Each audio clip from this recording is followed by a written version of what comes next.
Hello, friends, and welcome to the 49th episode of All New Snap Judgments.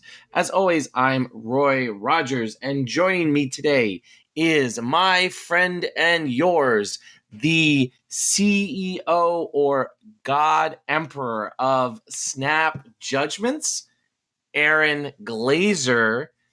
Aaron, my friend, how are you doing on these wonderfully balmy early summer days? I'm almost awake. I promise I'm almost there. It's okay. I was asleep 30 minutes ago, so Jealous. I feel that. I was watching Dara stream and fell asleep, and then my alarm went off to make sure. That just sounds mean. I'm not saying it was boring. It was perfectly interesting. I'm tired. It's a long week, and there's still one more work day of it left, so it's not even over yet. So long week, balmy days, but happy to be here once again, talking with you, my friend. So, Roy, can we tell people where you've been? Sure. I've been organizing my workplace. The reason the last two times I haven't been on is I've been doing some online Q&A, but on Monday to inform my coworkers about what our union is going to be like. But on Monday, we won our election and are beginning the bargaining process with our employer. So we have a union now at my workplace. It's really exciting. It's been a lot of work, but it has definitely been why I have not been on the last few episodes. This is also normally a very busy time of year. I will also not be in one episode this in May as well, because I will be doing senior week. So exciting times. So Roy is not selling this nearly enough. For long-time listeners will know that I'm the vice president of my union. I love unions. Being unionized is amazing.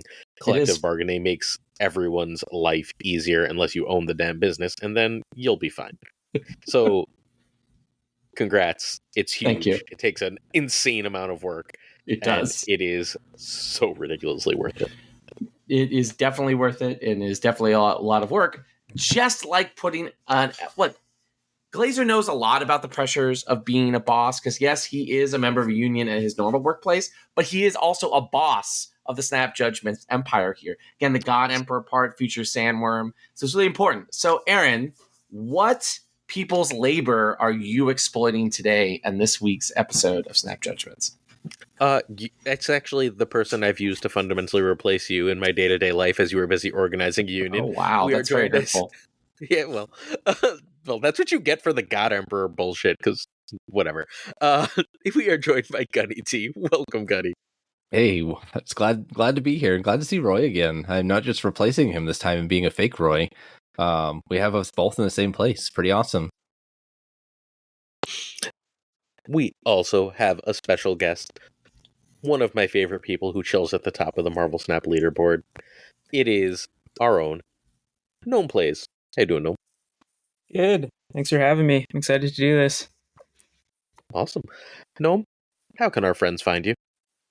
You can find me on Twitch at gnome__plays. Double underscore sometimes trips people up, but someone stole the single underscore gnome plays, so one day maybe I'll get that, but we're not there yet. Yeah, you can find me on Twitter at the same thing, still 2 underscores, just to try to make it consistent. And yeah, I like to stream, snap, have fun, play in tournaments sometimes, and just hang out with chat. So yeah, and if you ever lose the double underscore, just look in like any top streamer while they're streaming, like Yo Woody, Husky Puppies, any of those guys, and just shout out, start typing in at Gnome, and he's most likely in there. If he's not streaming himself. True. I do like to hang out, in specifically the two you mentioned, Husky and Woody's channels when I have the time. So you're in everyone's. If I pick a random stream, like you're in Gregor's recently, I know, like that's what I mean. Whatever, you're full of shit. Like if I just pick a random stream, like we all are the same, like general extended group, right? And I'm just like, I wonder who's here. It's the Cinos. I mean, there's a lot of awesome people in the Snap community. Like how do I select which stream I'm going to watch? It's always so tough. So just so everyone is aware, I just want to get this out of the way. Gnome is going to be huge, and you should definitely be following him now. He's so big that Dara, Roy's favorite nap time friend, who does not believe in helping small streamers, will raid Gnome. Yeah, I guess I know I've made it when the guy who won't raid small streamers raids me, because I guess that means I'm not small anymore. I don't know. He's going to be huge. Firmly medium-sized. Firmly medium-sized. That's that's how I would describe myself.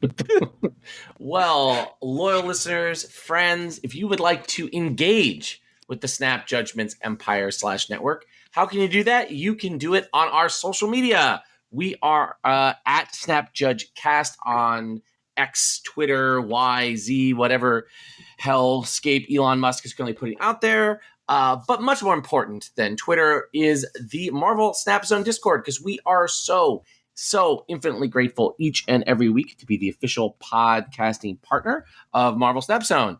And as part of that, we are pushing you to join their Discord. Why? Because it's the best large Discord in all of Marvel Snap. So you get an awesome community where you can engage with Glazer. You can ask him questions about what it's like to be the God Emperor of this steadily growing Snap Judgments Network, or whatever else you want to ask him on that Discord, among many things. The link to it is in the description of this episode on YouTube or your friendly neighborhood podcatcher. Our email, which again, you can email Aaron questions about what it's like to be a God Emperor, which is snapjudgmentspodcast@gmail.com.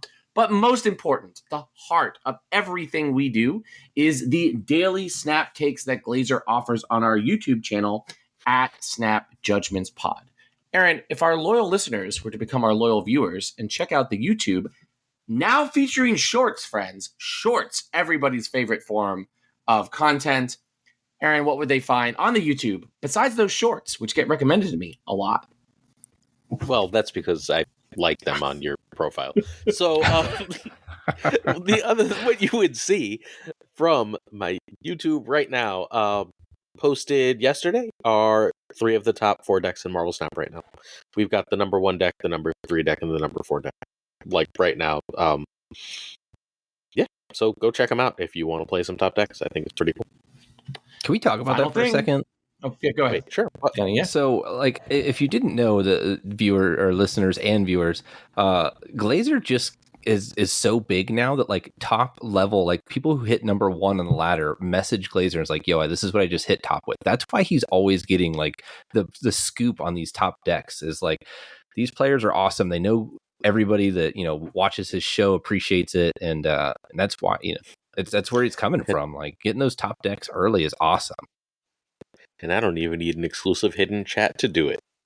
Yeah. Oh, all right, we're good. But you know what? Actually, that is not true, because Glazer does have an exclusive chat. No, it is. You do. It is called our Patreon. You can join our Patreon, which is patreon.com/snapjudgments, to support the work that Glazer does, the work that GunnyT does with the Snap Judgments League and other tournaments that are going on, the Snap Grand Prix that happened a few weeks ago. All those exciting things are made possible by, yes, viewers and listeners like you. But unlike many other Patreons, let's not remember that the Snap Judgments Patreon is a reverse pyramid scheme, because Glazer gives more money than he takes in back out to the community each and every week. So if you want to support those efforts, you want to keep the community growing, you want to keep this empire endlessly expanding, send fuel via Patreon straight to Aaron's pocketbook, then right back out to y'all. So Snap Judgments is Roy's Roman Empire. It is. It is definitely my Roman Empire. All right, let's jump into the big Marvel Snap news. This very, very controversial OTA balance updates. So I think what we'll do is I'll go through all the different changes, and then we'll take them one by one. So Lady Deathstrike sadly lost a power, but otherwise is the same. The same is also true of everybody's favorite, mostly forgotten Marvel superhero that Marvel Snap has brought back to prominence, Darkhawk. Now, Leech has some big changes, losing both a power, but also a cost, making him all the Zabu players in the world who miss old Zabu especially sad that they don't get to enjoy 4-drop Leech. Psylocke has gained her power back. She's now a 2/2. Sauron is extended his dinosaur eye as a 3/3 now. Claw, same power, same claw cost, but his text has changed. Second Dinner showing off that new technology they have. And instead of giving +6 power, he now gives +8 to the right location, the location to the right of him. And then the big one, that if you've been watching any Marvel Snap streams today, you saw a lot of this, Ultron. Ultron now gives 2 power drones at each location. All right, Gnome, let's start with Lady Deathstrike. Thoughts, feelings, hot takes, cold takes. How are you feeling about this Wolverine villain's nerf? I saw a lot of LDS with the nerf. I think she was in a really good spot. I don't know many people that considered her overpowered at 7 power. She just seemed like good finally, but I guess internal metrics, I don't know what it is. They decided to shave a power off of her. I think they will hurt her. I think, 1 power nerfs sometimes do more than they might seem, but I think she'll still be playable, just not to the same, I guess, power level. I don't know. I thought she was in a really good spot. This one came definitely as a surprise to me. I think one thing really interesting about Lady Deathstrike nerf is it could be a common turn 6 counterplay against Annihilus stuff, right? So now with their powers matching, if they want to drop a turn 6 Annihilus into that far right lane, if Lady Deathstrike destroys everything that's already there, then you just have a tie in that position. Because a lot of times that spot would be kind of filled out from your opponent. Either that or they're just leaving the lane empty so they could have a 16 power swing there. So being able to tie that lane seems really interesting. And honestly, her power doesn't necessarily come from her actual power. She's not a 5/7 or a 5/6. She was much bigger, much like Shang-Chi. It was all about what she was destroying. So the goal there obviously is to take one of those filled up lanes and get rid of everything that was there. So I don't necessarily see this affecting her a whole lot, the 1 power, because her power really does lie in what she is destroying. And really the counterplay against all that negative stuff. Yeah. I think the fact that she was symmetrical and that you had to build your deck around so as to minimize her downside on your side, I think she could have deserved the 7th power. Whereas Annihilus, there is no downside unless except armor, I guess, in that he just sends it and he doesn't really care what happens type thing. I don't know. Just my thoughts. So 2 of the best cards in Marvel Snap were, they're 2 of the best decks, and the key cards were the Annihilus decks and the Darkhawk decks. And we know from I didn't actually read the actual OTA, I just read the spoiled one. And when I read that it was Glenn, that was written by Glenn, so freaking clearly. It's Lady Deathstrike has a better win rate than Annihilus in these decks. That's real obvious nerf bait, right? It's not significantly worse, but it doesn't have to be. What this change does is means a few people will play her less for a little while. And if a few people play her less for a little while, that's all they really want. They can figure out what the hell to do with that later. The meta can shift in 18 different ways before we get there. But for the time being, they were can we just knock a few people off Lady Deathstrike for now? Because we don't really need 2 Annihiluses, which are stupid high win. Yeah, it was like having a second Annihilus. Yeah. I think this and the next card, Darkhawk, which I'll transition to here, they're the kind of changes that are kind of happen for what I like to call invisible reasons. I think Glenn, again, in the description of the OTA, basically was it's counterintuitive, but Darkhawk is still busted, right? And even though that's not what the Marvel Snap discourse, or Discords as well, was saying, it was still a true thing that they can see because they have access to the foundational data. And I think that's kind of really interesting. I definitely wouldn't have called Darkhawk down in the scrub ranks. Beating up on bots playing Darkhawk is something you do a lot of. But I also trust them when they say, because look, we know at this point Darkhawk is one of the oldest cards that didn't start in the game. We know how Darkhawk works. We know the fundamentals of the card is strong, and if Second Dinner tells us that those fundamentals still mean a lot, then it makes sense to change it. But does anybody else have any things? Yeah, we have a resident Darkhawk expert here. So why don't you talk about it, Gnome? Yeah, Gunny already knows this, but I knew Darkhawk was still good. I played over 400 games of Darkhawk last season, according to Untapped. Probably more. I don't play that much on mobile, but like the Darkhawk Annihilus deck that I played was definitely my go-to last season, and it always felt good.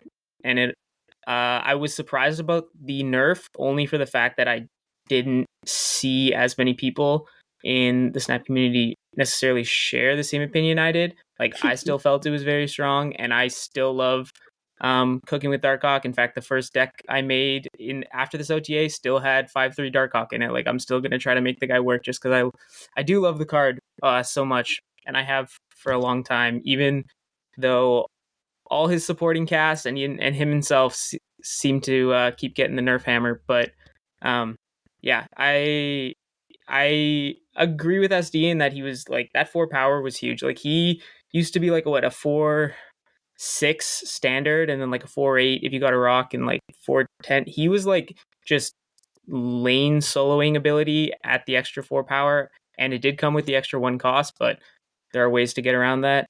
Hope Summers is one of them that I still think is very good in Darkhawk decks. So yeah, he is still a very strong card. I believe at 5/3 he still will be. How often? What power would you say is often like what you're looking at with Darkhawk before when it was a 5/4? I think it was average around like 14. That's what I kind of figured, at right? Standard, he should be. So what is it? 10, right? With 3 cards left. Yeah. So it's like kind of thinking about the comparisons between. Yeah. Yeah. So it's not his power. Like, everyone always gets that wrong. That's why they keep fucking up his nerf. It's not his power. It's that for Devil Dino to get big, you're not playing cards, right? Yeah. You have to have cards in hand. For Ronin to get big, you have to get cards in your opponent's hand and like manage to keep them there. Both of those are inherently risky things, right? Like, you want to get cards and play cards in Marvel Snap. You don't want to give your opponents cards that they can play. Darkhawk says you draw less cards. Fundamentally, that's what he does. Yeah. And like, when you only have 7 draws in the whole game, blanking one of those is still the problem. It's like, huge. That's what I was actually going to talk about, like the comparisons between Devil Dinosaur and Ronin. Like, if I think it's reasonable to have Darkhawk be a slightly weaker than those two because of the reasons you just spoke of. Like, you have a little bit more agency over the Darkhawk plays than you do over the Ronin and the Devil Dinosaur. Hey, Gnome, you're rank 8 with your Darkhawk? Look at you. Yeah, I'm currently, I guess, rank 8. I promise, you're rank 8.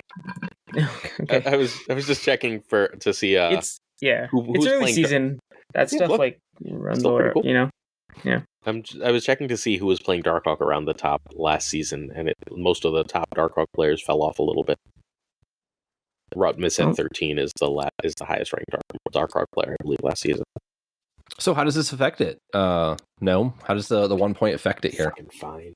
Yeah, I think the package is still strong. Like Glazer said, like one of the reasons I love Darkhawk is because when I approach deck building, I do lean into the fact that Korg and Rockslide will disrupt the opponent, and it has huge advantages in a number of matchups, like combo decks.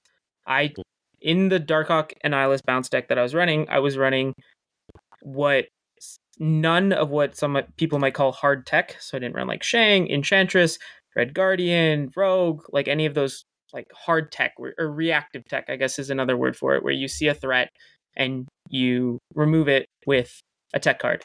I leaned entirely into Darkhawk's and his package, like disrupting the opponent, and the tournament that I won with the deck, which Gunny organized. I played against combo decks and without any tech in matchups that on paper seem not favored for me, because, you know, if you don't have combos like have tech for me or you die and I do my thing, I still manage to, you know, snap aggressively and get there in the end.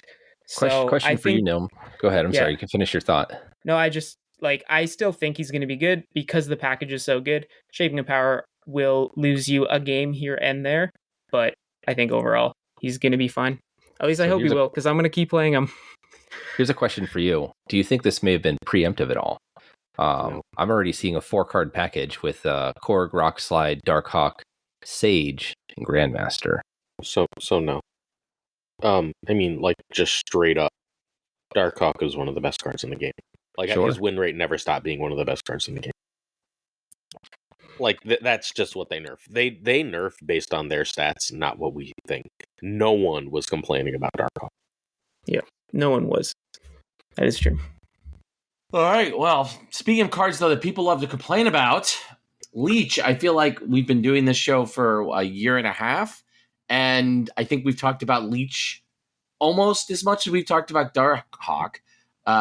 So, Gunny, thoughts, feelings, hot takes on everybody's favorite member of the Future Foundation? So there's one really, I think everybody saw it at the same time with this rolling out right after Blink, is this is an easy Blink target right after you play it, right?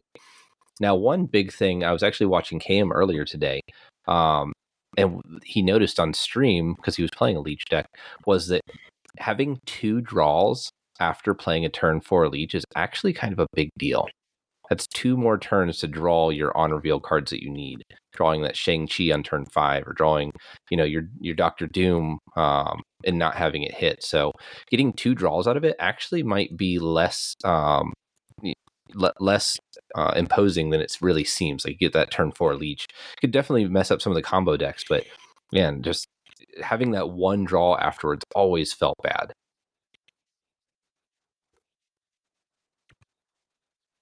But I don't know how it'll work into a Blink deck like that. That just seems kind of crazy.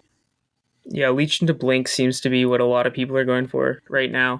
Hot take, I think Leech is going to see a lot of play over the next couple of days. I don't think he will stick around and be as prevalent as a lot of people think. I think he is fine at a 4-2. Obviously, I kind of, like, everyone hates the guy because he used to be, like, really strong in that he just blanked all of your cards. But taking out a lot of on-reveals, like, what cards aren't on-reveal? Like Red Hulk, Darkhawk. Like, there are very strong cards to see a lot of play, like Professor X even, right? Like, those decks are still going to see play. Those cards don't get hit by Leech. It hurts Annihilus stuff. It obviously hurts Hela, which I know a lot of people were complaining about. So I think it has a spot in the meta, and will, like, cycle in and out as, like, a tech card, just like Shang-Chi does. But a 4-2 against a deck that it does nothing against is a huge tempo loss. By turn 4, you should know whether you even bother playing it or not, though, right? For sure. But it's still a deck slot, right? It's still a deck slot that you are taking out. Yeah, but so is Shang, right? Like, so is Enchantress. Yeah, exactly. We've also seen Shang drop in popularity in terms of play rate recently. So this is just saying, hey, if you're annoyed with Hela, play this, right? Yeah. Like, this is just this. So this is, I don't think this is going to see a lot of play after the first few days. I agree. But what it's going to do, even if it doesn't see play, is shape up what you can play. Yeah. So I think he's a much more playable tech card now. Yeah. Like, he just starts going in shit, right? Like, and you'll just be like, oh, shit, guess what? That was a Leech on 4. Shit. And you'll be playing Surfer, and you're just like, bye. Yeah. Like, that kind of thing is just gonna start happening. I get it. I don't like it.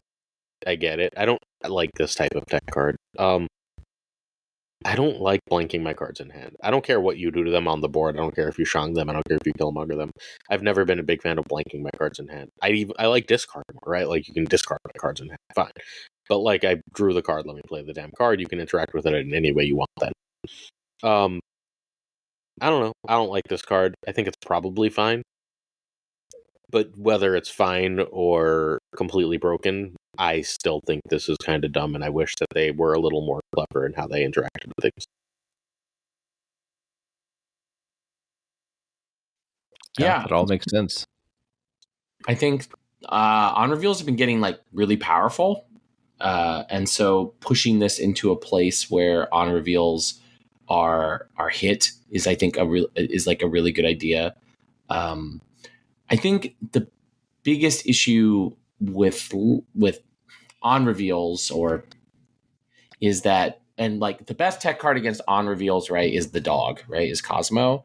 But like I think we're reaching a point as more and more on reveals are printed that you need a Cosmo for all lanes, a Luke Cage for all lanes. And I think that this is the fairest tech card for that kind of thing, right? And I think that the fact that people identified Hela as something that I think that this is specifically targeting, because I think it's the combo, like this Leech is the only affects one combo deck, right? Really, it affects Hela, right? Because negative is going to have all, and Silver Surfer.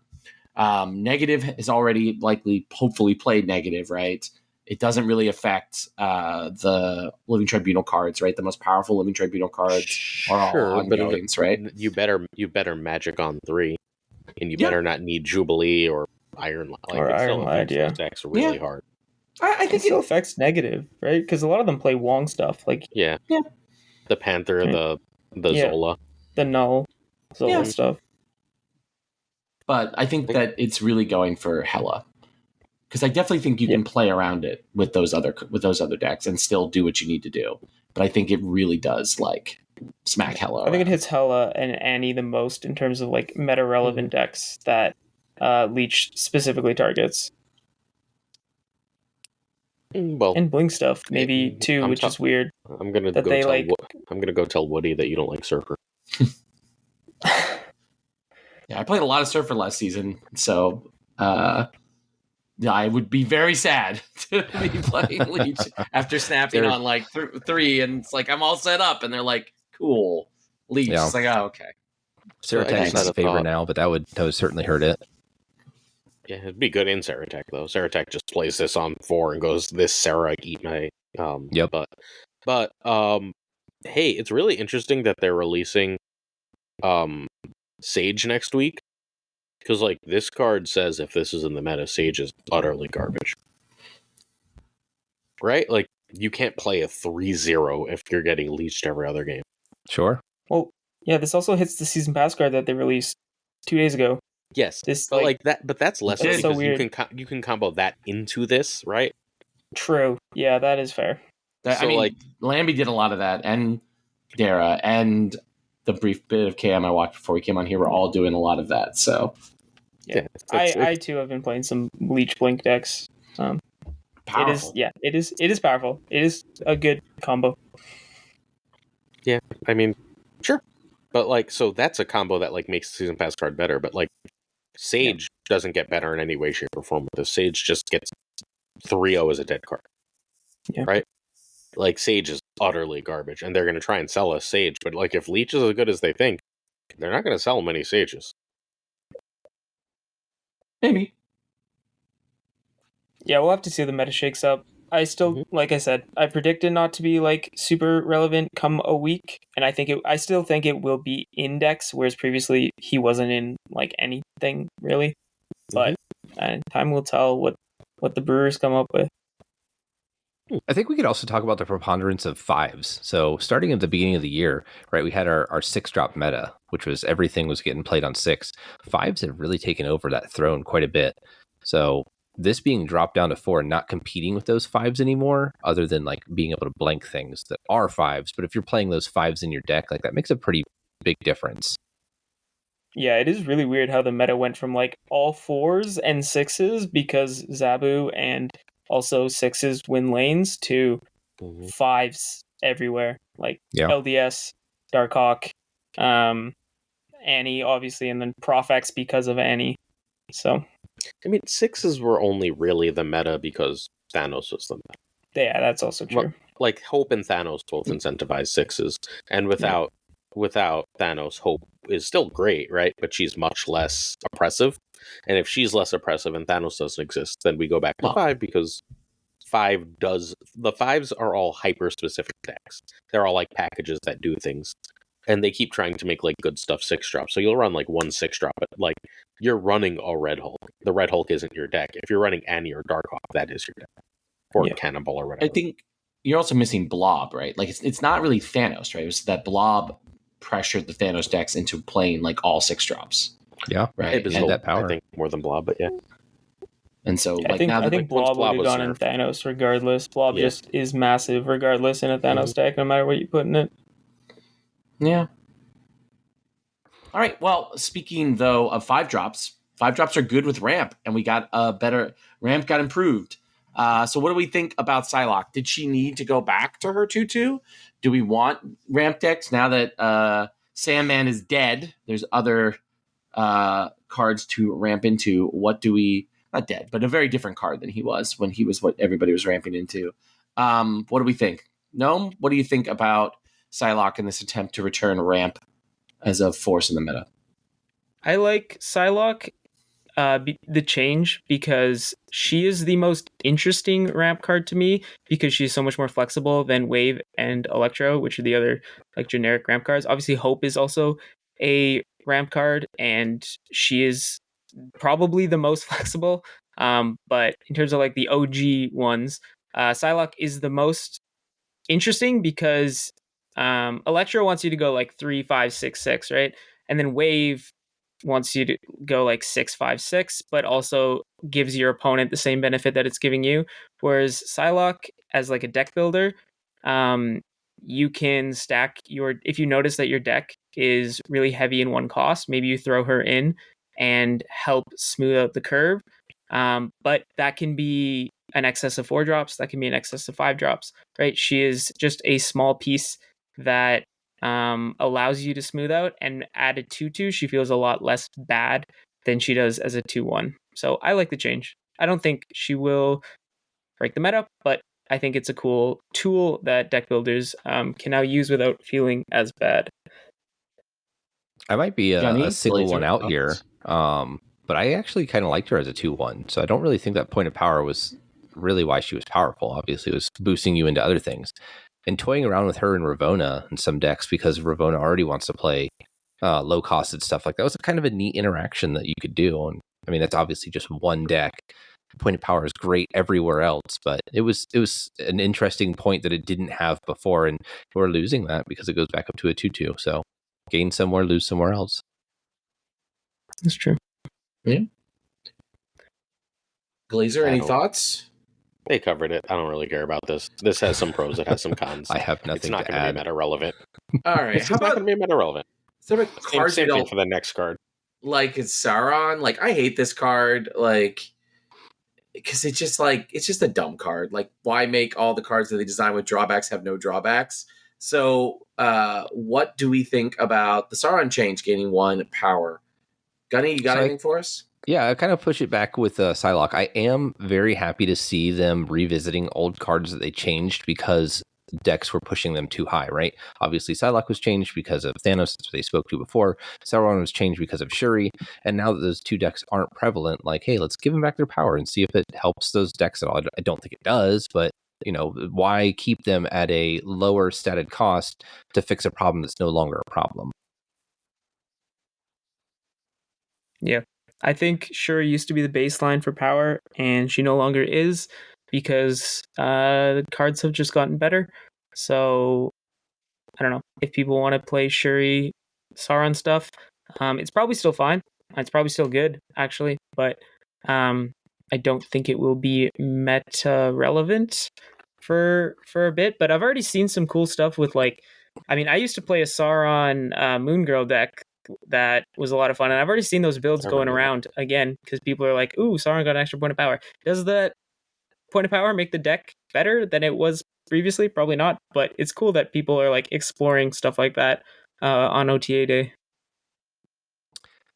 Yeah, and then another point there is it might not be meta relevant to us, but do you know who it is meta relevant to? Those people in the Series 3 climb that have that Shuri, have a couple pieces, right? Yeah. I helped a player who was around rank 2,500 or so a couple weeks ago build a deck, and he happened to have Shuri and Sauron, so we built a janky Shuri deck, but it got him up to in the 90s, right? Getting that 500 gold, so it could be important for those players.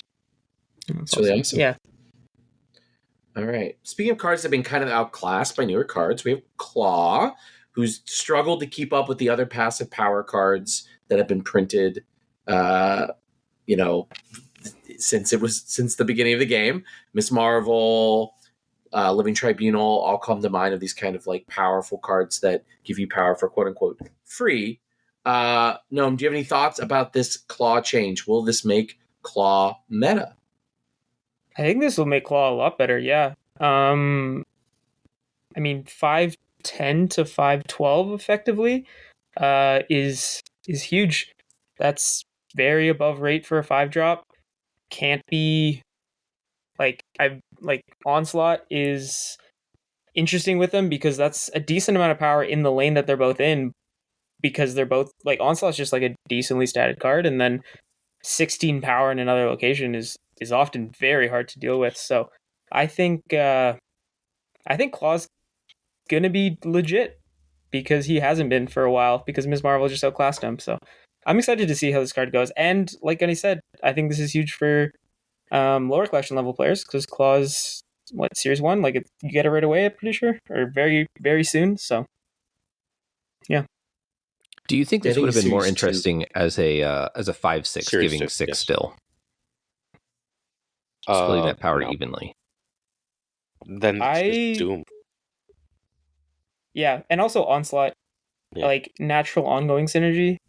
He gets he's more effective if his ongoing ability has obviously makes him worse to tech, but it also makes him less like Ms. Marvel, right? Like we have Omega Red and Ms. Marvel and Doom, who all like put about the same amount of power in other locations.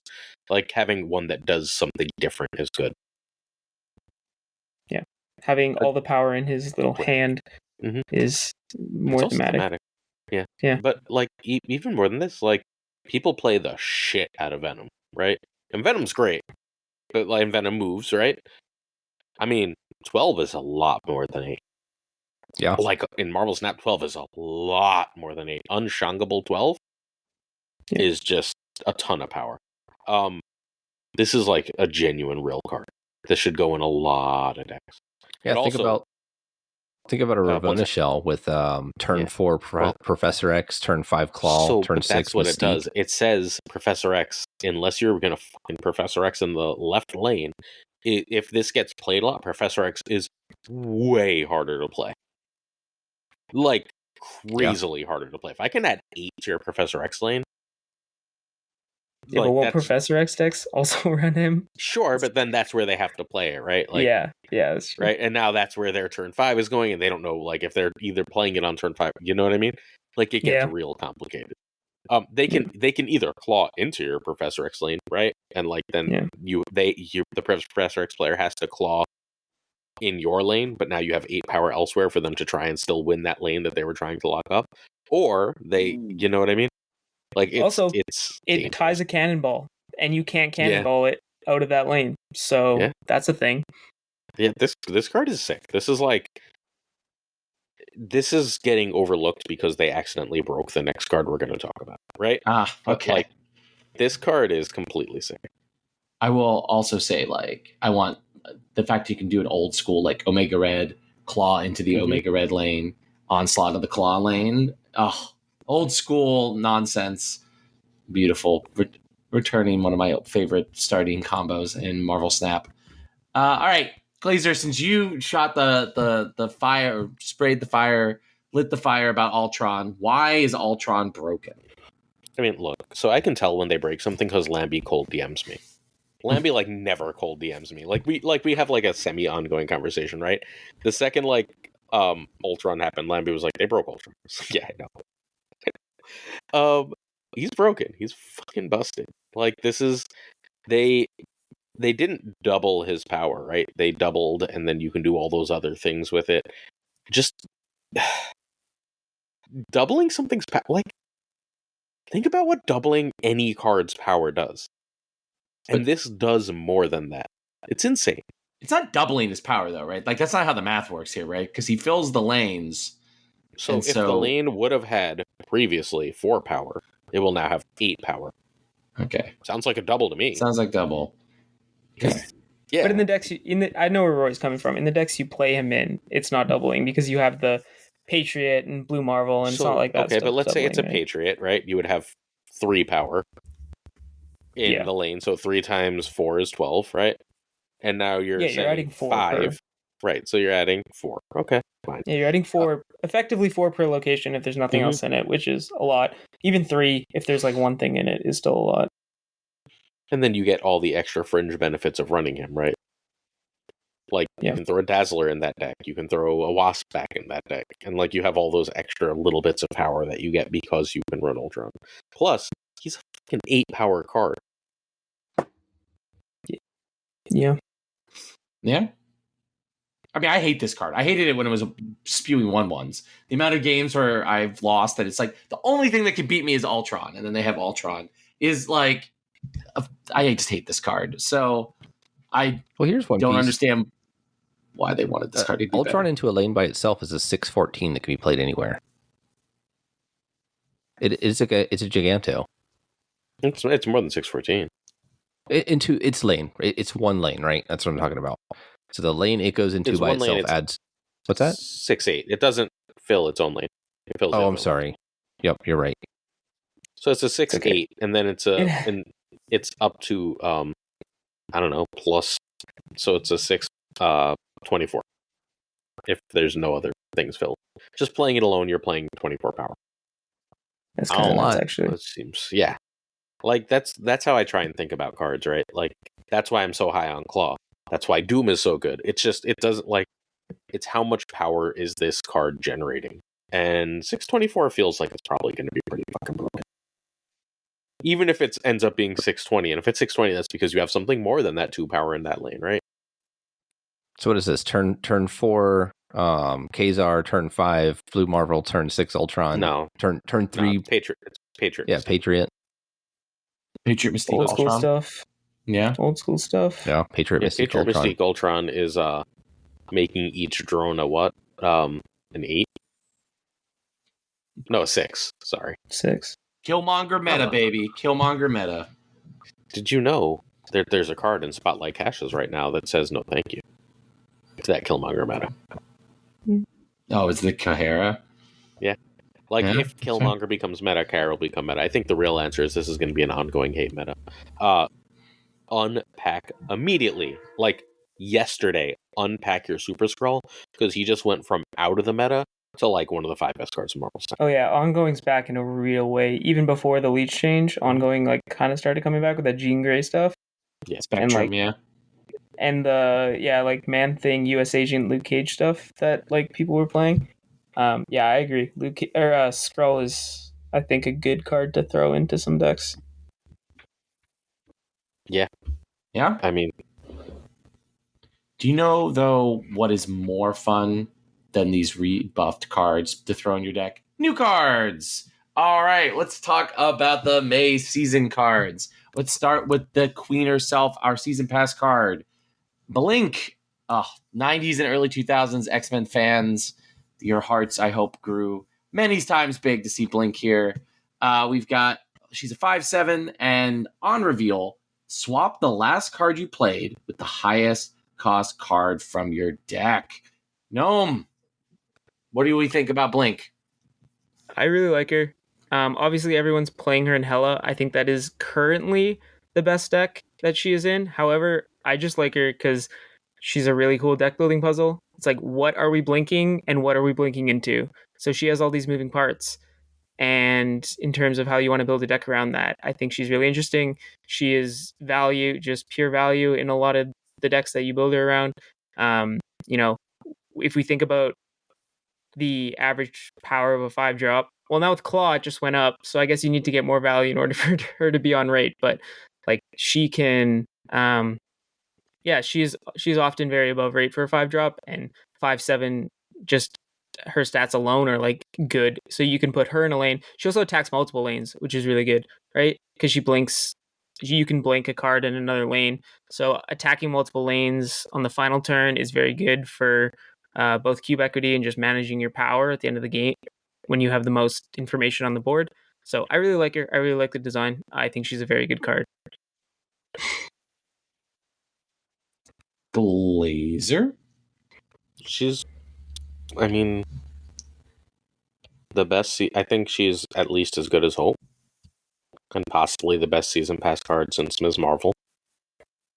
Like, she's phenomenal. Like, utterly, utterly phenomenal. She's, I mean, she's the new Lockjaw. I don't know what else to say. She's just the new Lockjaw. She's an incredible card. Yeah. I mean, she's a better Lockjaw in the sense that you will know what card she's pulling, right? Sure, but Lockjaw being used more than once was the way you want to use Lockjaw. No, I right? agree. But so, like, she's not better than Lockjaw. She's just, she's different, but she's definitely not better. Well, it's better than Lockjaw is now. She feels better to play against than Lockjaw. Like, Lockjaw, you see that thing come down, you're like, I don't even want to know what bullshit is coming out of there in the next couple turns. But Blink feels better. I mean, I'm sure I will at some point be like, oh, this card. But as of right now, she seems fine. She's definitely cool. She gets bonus points for me for having good base art as well. Not all cards have good base art.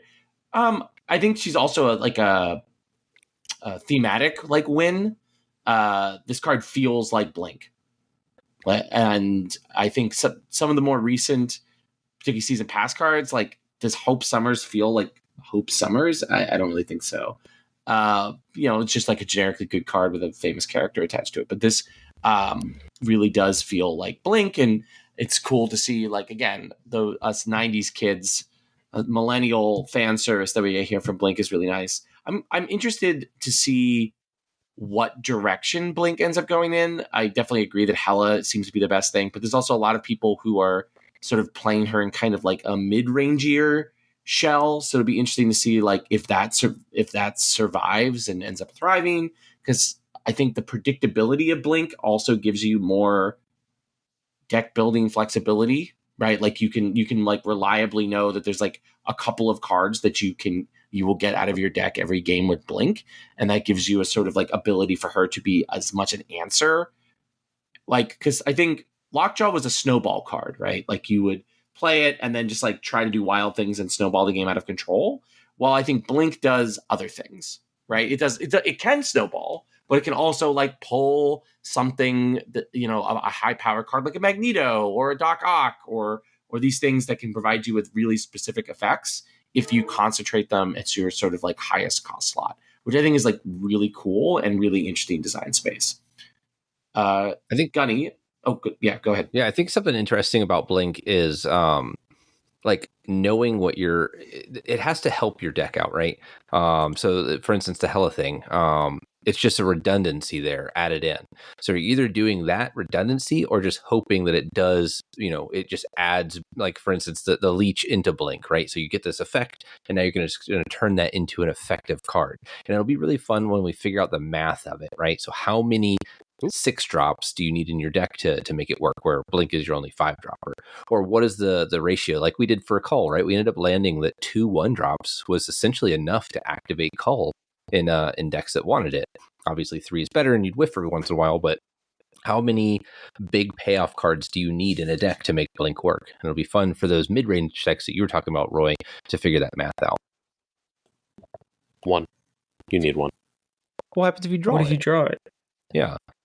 So, assuming that payoff is 6, you can still play a 4 into it and get an extra 5, right? Yeah. Most decks want multiple then that's 5s. not 1. Yeah. That's not 1 payoff. Sure, but that's not sure. But the 5s would be in there anyway. You're right. As far as extra that a deck wouldn't otherwise run. I found the sweet spot for me is just from feel and no math attached to it. Is right now what has felt the best is 3 cards along with her, so 4 total of 5 or higher. Yeah. In that I'm hitting something good every single time and I don't draw it. I've ran 2, and a lot of the time I will have 2 of those cards, and then if I try to blink, let's say a Leech or a Jubilee on 4, or that I played on 4, she wasn't finding anything in the deck. So that's purely anecdotal, but 3 sounds like a pretty good number, right? The fact that you'll still know what she's curve wise. Yeah, sorry.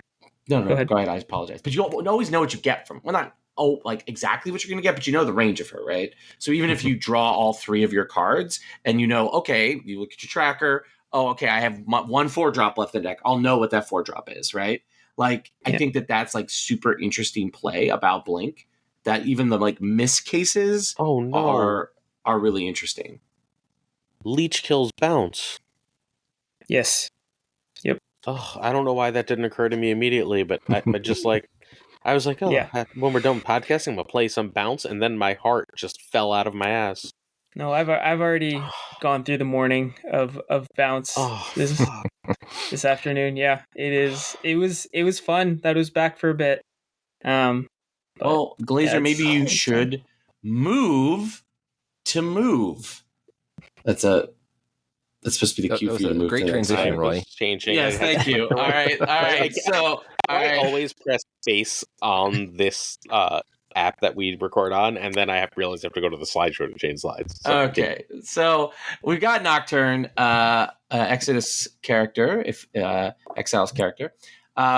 Great from that book back in the day. And she's a 3/5, Series 5, 6K tokens, because everything costs 6K tokens now. You can move this once.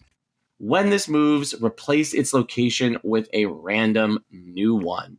All right, GunnyT, what do you think about Nightcrawler's daughter from an alternate universe? First off, I just want to talk about the top-down design. It's already been spoke about elsewhere many other times, but it's really neat, right? So this is supposed to be Scarlet Witch's and Nightcrawler's daughter, and it is Scarlet Witch and Nightcrawler in one card. It can move once, just like Nightcrawler, and it can change a location, just like Scarlet Witch. So top-down design nailed. Like, that is really cool. I hope they don't have to change it, because that would ruin that whole top-down experience. But other than that, I haven't picked it up myself. I'm kind of waiting for the content creators to kind of play with it and tell me that I need it. It seems like a good card. I've seen it used effectively in Silky Smooth. I watched a deck that Regis Kilbin played recently that he just had a lot of fun with. Obviously, it finds a home with Elsa and Hope Summers, those kind of move decks. And changing locations it's interesting. I've seen it work good. I've seen it work bad. And then also just the fear of a location possibly changing is cool too, right? So you're playing against a Magic player, you throw down the Nocturne, and just, I can turn this off if I want to. Are you going to play all your cards now in fear of me turning it off and then let me respond, or not? I think it was Eva was playing Magic and Nocturne in the same deck.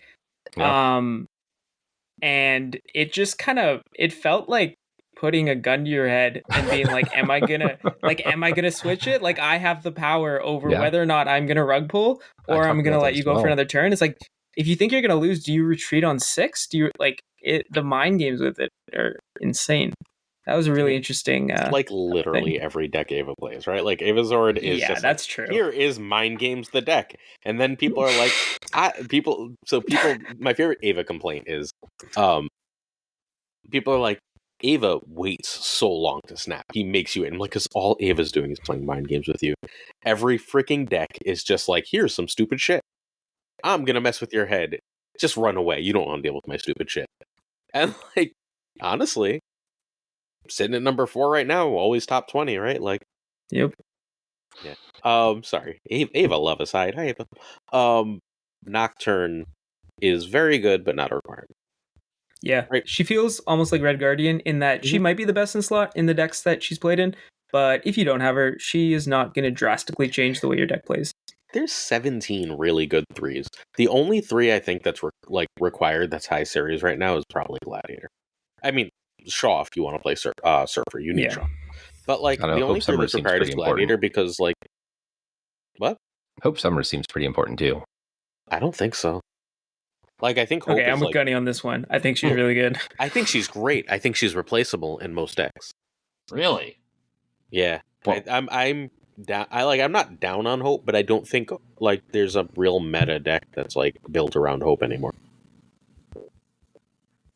Like, I think a lot of the decks that play her can just run other shit without losing. I'd say she's pretty integral to my deck, the Darkhawk anyone. That's fair. I want to see if that deck exists after Leech. Yeah, me too. So I'll let you know. Yeah, sure you do. Yeah, right. So I agree fully. It does that exist right now, right? I think most of like these really good high series 3s are things that you would like to run in certain decks. But like outside of Gladiator, which is just like all the stats, plus 3 stats on the next best one is a fuck ton. Yeah. But Here's like, a question. Go ahead. Finish your. I keep you interrupting. I apologize. So I think that like Nocturne / Red Guardian / like all these cards are just in the same basic bracket as like Luke. Elsa is probably actually one of the ones that's more required than not. But like, again, there's also a lot of those Elsa decks. Also the Noki deck is like one of my favorite things in the world, but I think that's dead now too. That deck doesn't want to get its shit canceled on it, right? Like it needs those on reveals. Yeah, I don't know. Still doing Angela stuff. Yeah, but like you better see that Angela stuff now, right? Like you could win just by doing like Coulson and Valentina stuff, and like if you get the like perfect Valentina and that shit gets leached, that's tough. Yeah.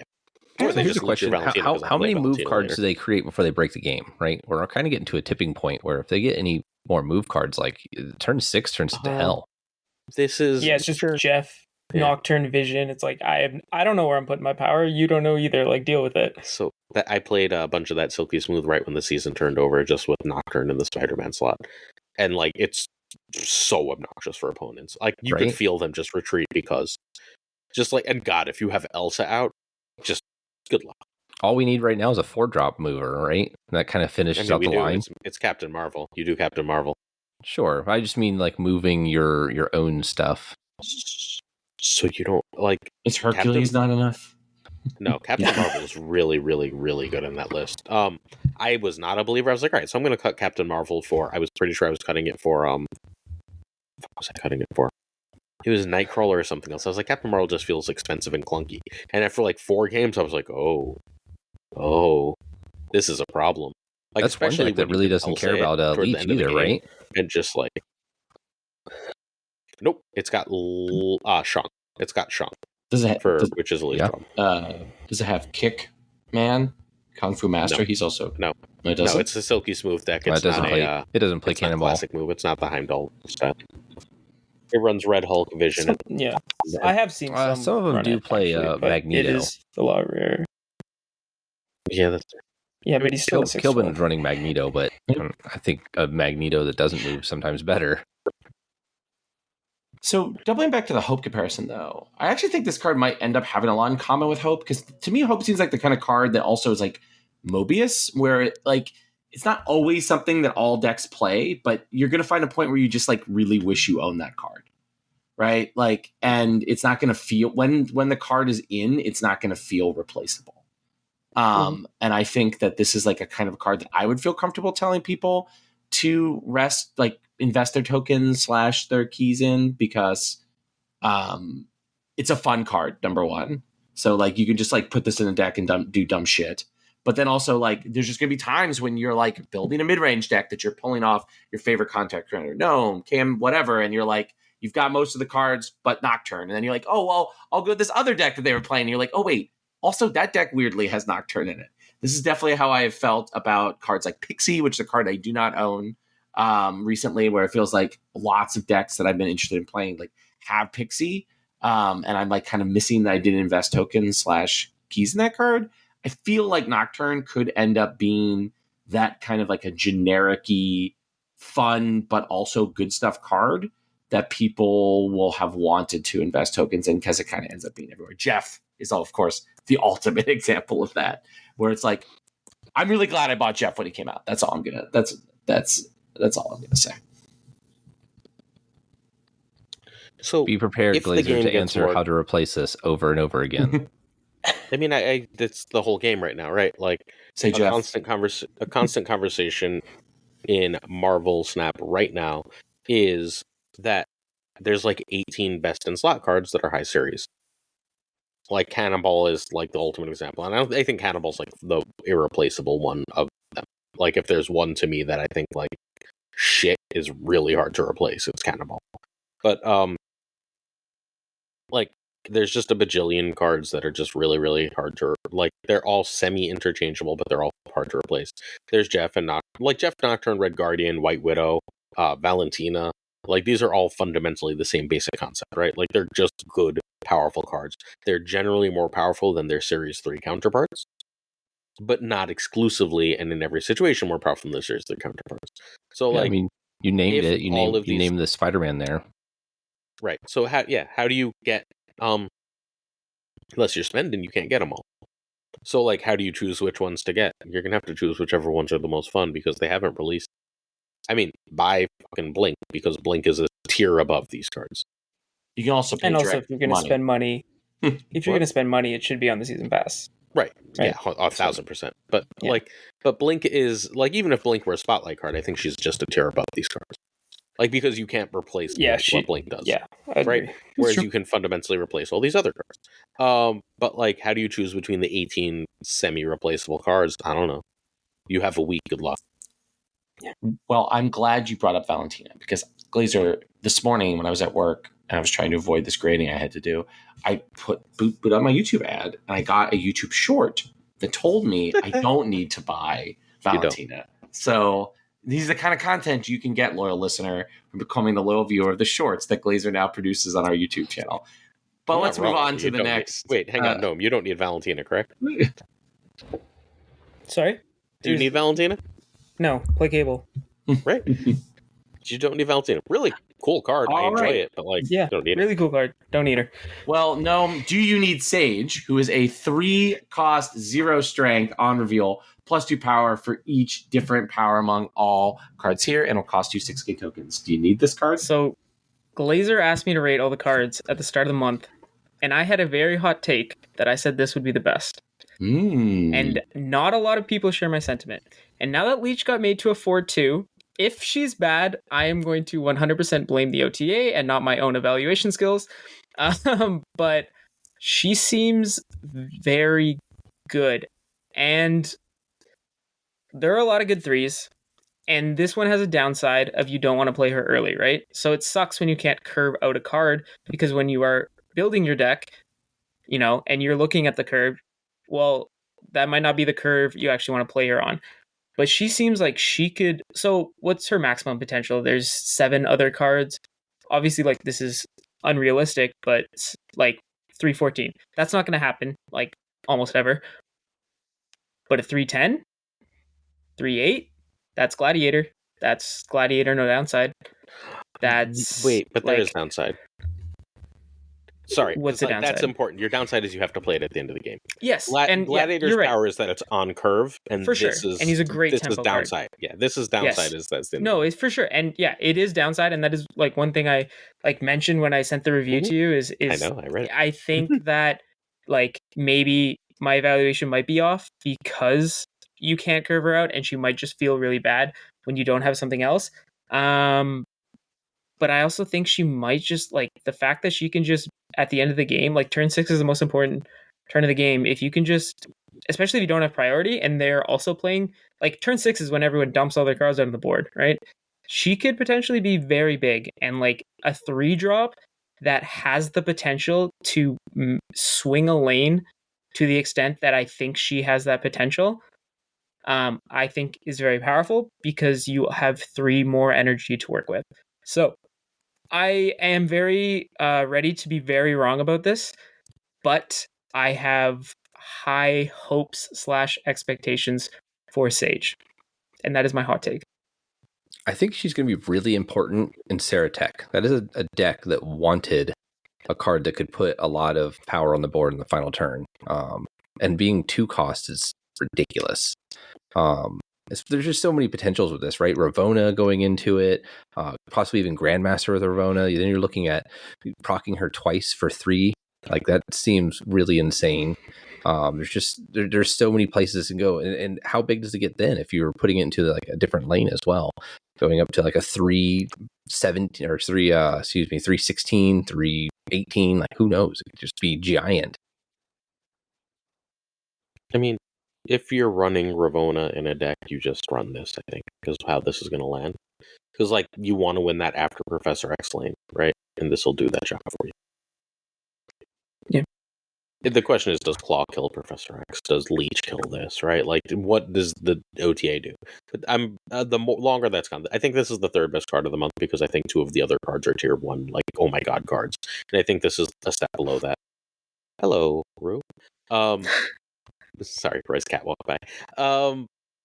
But I think that this is still going to be a ton of power. Like, the longer I've thought about this, the more that, unless the meta is randomly super hostile to it for reasons we can't predict, this is just going to be a card that on the last turn of the game, that if you're not trying to play a bunch of big stuff, like, you would love this. Like the Noki deck, right?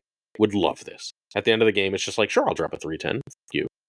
Right? Like, perfectly happy to do that. Which is great because that deck has 11 card slots settled, and the 12th is just sort of whatever the hell you want. So, like, it's just like next week that becomes Sage, and you're just perfectly happy. Like, if the old Darkhawk decks would have loved this, but if you Darkhawk on 5, you can drop this, and see, the problem is there's not a second thing you want to do that costs 3. That's why I'm pretty sure you need Ravonna in these decks, right? Yeah, like the Surfer, obviously, but outside of that, meh. Yeah, I think she'll be good in some like low to the ground, because you want. I mean, you can't really control what your opponent's going to put on their side, but you can, to a certain extent, control what you're going to put on your side. So I think it's going to be like, you know, maybe you play her in an Elsa deck, and last turn you go Sage, Kitty, I don't know, 2-drop, right? Or like Sage, Kitty, maybe at some point you have a Hood, or like you have another 1-drop. Like, I think some like small ball decks that run pretty low to the ground and are just good statted tempo cards. And because they are low to the ground decks, they have less of a problem curving out, right? If you played in a classic midrange that wants to go 1, 2, 3, 4, 5, 6, when you don't draw one of those curve slots, you have a harder time curving out. But if you're running a small ball deck, like Sage being in hand on turn 3 feels less bad because you have other stuff to fill that curve. That's my prediction. I'm still stuck on this Grandmaster thing. Like, it allows you to play it on curve, right? You play it on curve, make it a 3/5 or something, and then Grandmaster it to pump it up again. Like, I'm not sold on, like, so I think, look, there's times when just abusing the card is right, but usually just figuring out like how to maximize like its mid-rate, like its median outcome is better. Right? Like, it's the Annihilus problem, right? Where, like, the Annihilus upside is, like, you do this whole giant combo thing. But, like, the median outcome of just, like, play 3 cards and make this work is traditionally better. I think that's how Marvel Snap tends to work, as a rule. Not always, right? Like, sometimes we get stupid broken hellish shit. But, like, but usually I think Marvel Snap is a game that's meant for like median outcomes. What I want to see is how often this is significantly better than Wolfsbane, and if, honest to God, we should just be playing more Wolfsbane. I mean, we probably should. There's that one deck running around, the Ravonna Havoc Wolfsbane deck with a Cannonball that like just was a super cool brew. I didn't even think about that. Do you know who came up with that, Glazer? Did you see Ika's deck from today? Was that Safety? It might have been Safety, but I don't remember for sure. Yes, I saw Ika's deck for today too. It's just there. So we should probably like. This is better than Wolfsbane in all likelihood. How much? It's less consistent. Yes, but I think it's fairly consistently a 3/8 to 3/10. Fair. If you're playing, like, because if you're putting in the decks you put it in, obviously, not in every deck ever for all time, but like I think it's fairly consistent. Like, I think if they can successfully, and my genuine guess is they're going to do something horrible to Annihilus soon. And then we have Goblin decks that matter again. Because Goblin decks can't really matter if Annihilus is like the second or third most played card. Because then you're like, there's nothing more obnoxious than that Goblin. Like, you're like, I played Goblins. I didn't draw Annihilus. Oops. And then you just die, right? So, but like, if you can pull off some Goblins to get some negative power on their side and run Ravonna, didn't even think about that. Goblins, debris, just clog their shit up and then drop your Sage. Yeah. Like, it should work fine, but huge caveat being Annihilus is like will eat your life if you try to do that. Yeah. All right. Let's move on to the next card. Namora, not coming for the Wakanda Forever season, but coming this season. Was she in Exiles, Glazer? I don't think so. Yeah. I don't it's been a long time. I don't think so. But anyway, she's in the Exile season, so she's a 5-drop. She gives you 6 power for your 6K tokens. You get an on reveal. Give +5 power to each of your cards alone at another location. Obvious synergy with her dad and various other Atlantean family members. Gnome, do you think this card has play, or is it going to rot in your collection like most of the other Atlantean cards? Yeah, this one's kind of hard to evaluate because I don't think she'll be good. There's just not a lot of decks that on turn 5, like at maximum value, she's a 5/15. Or actually, she got an extra point of power. She used to be a 5/5, right? Yep. Like when it was first released? Yes. Okay, I'm not going crazy.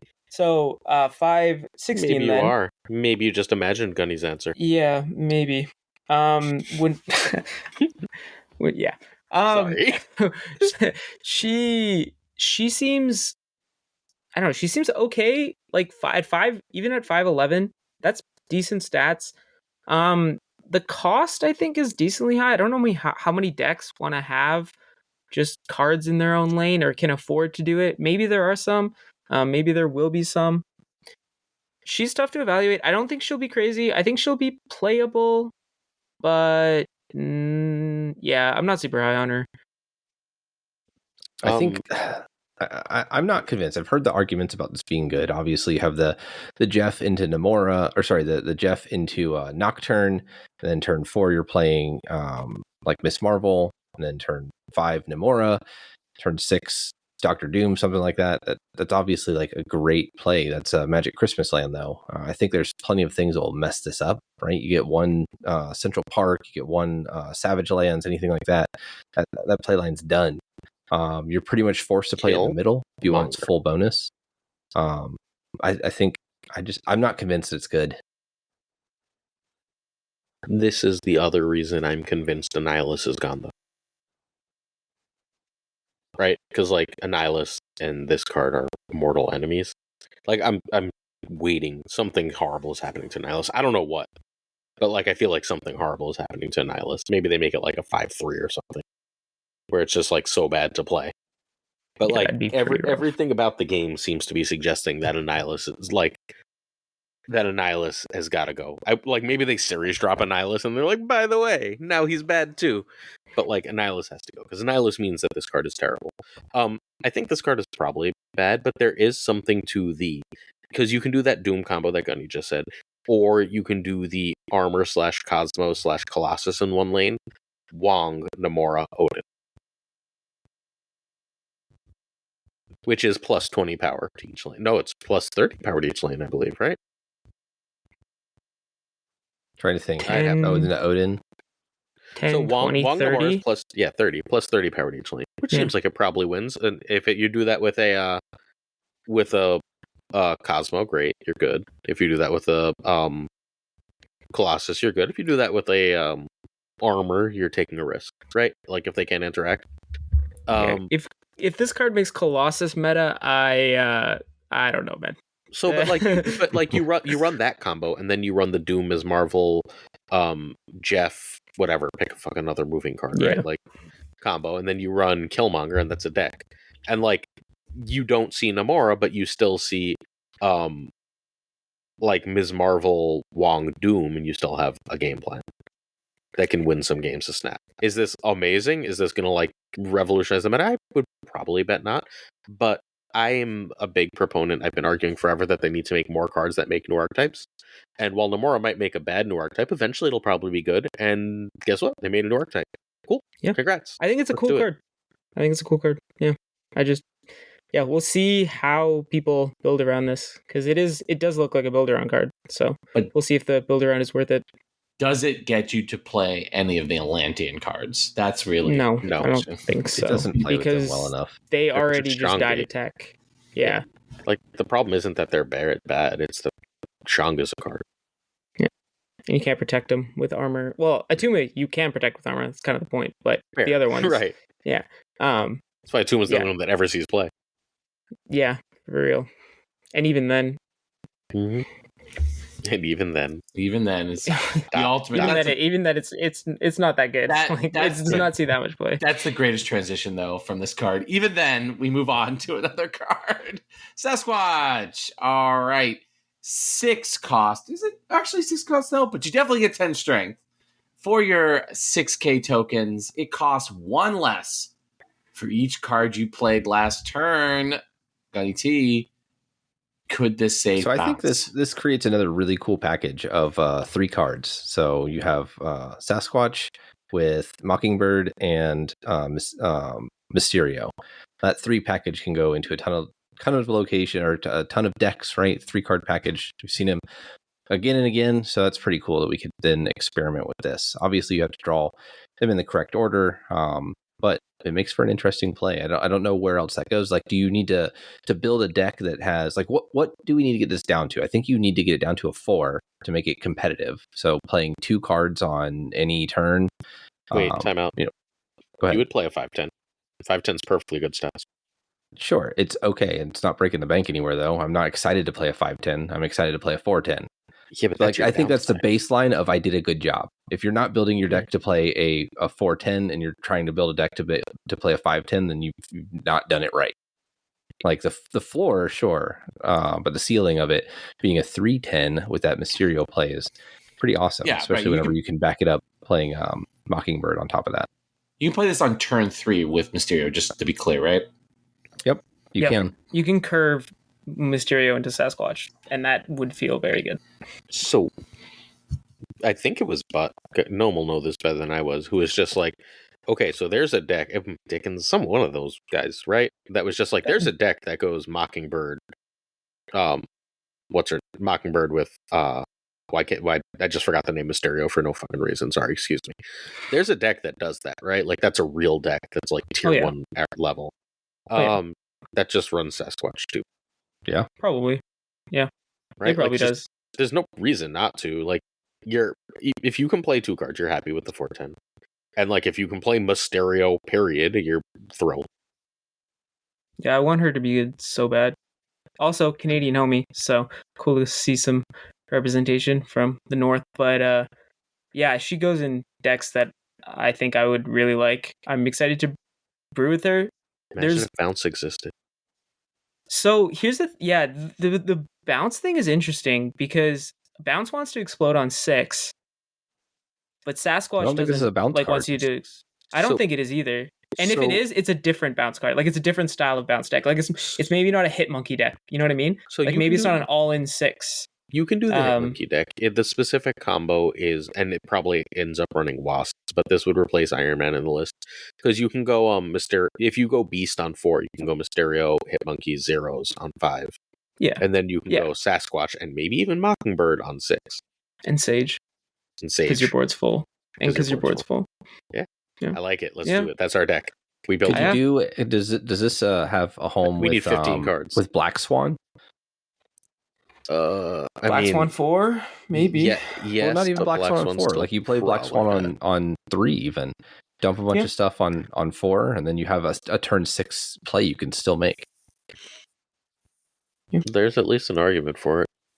Gunny, does this make big dumb idiots? Is the question. No. Does it run a couple small idiots? 1 card a turn. Yeah, but do you add a couple small idiots to make bigger idiots? No, I don't think so. No. That deck. So the whole premise behind Big Dumb Idiots is it's just so consistent. You don't need any cards to really come out in any kind of order. Did you see? Have you played Big Dumb Balls? I have. It's really fucking good.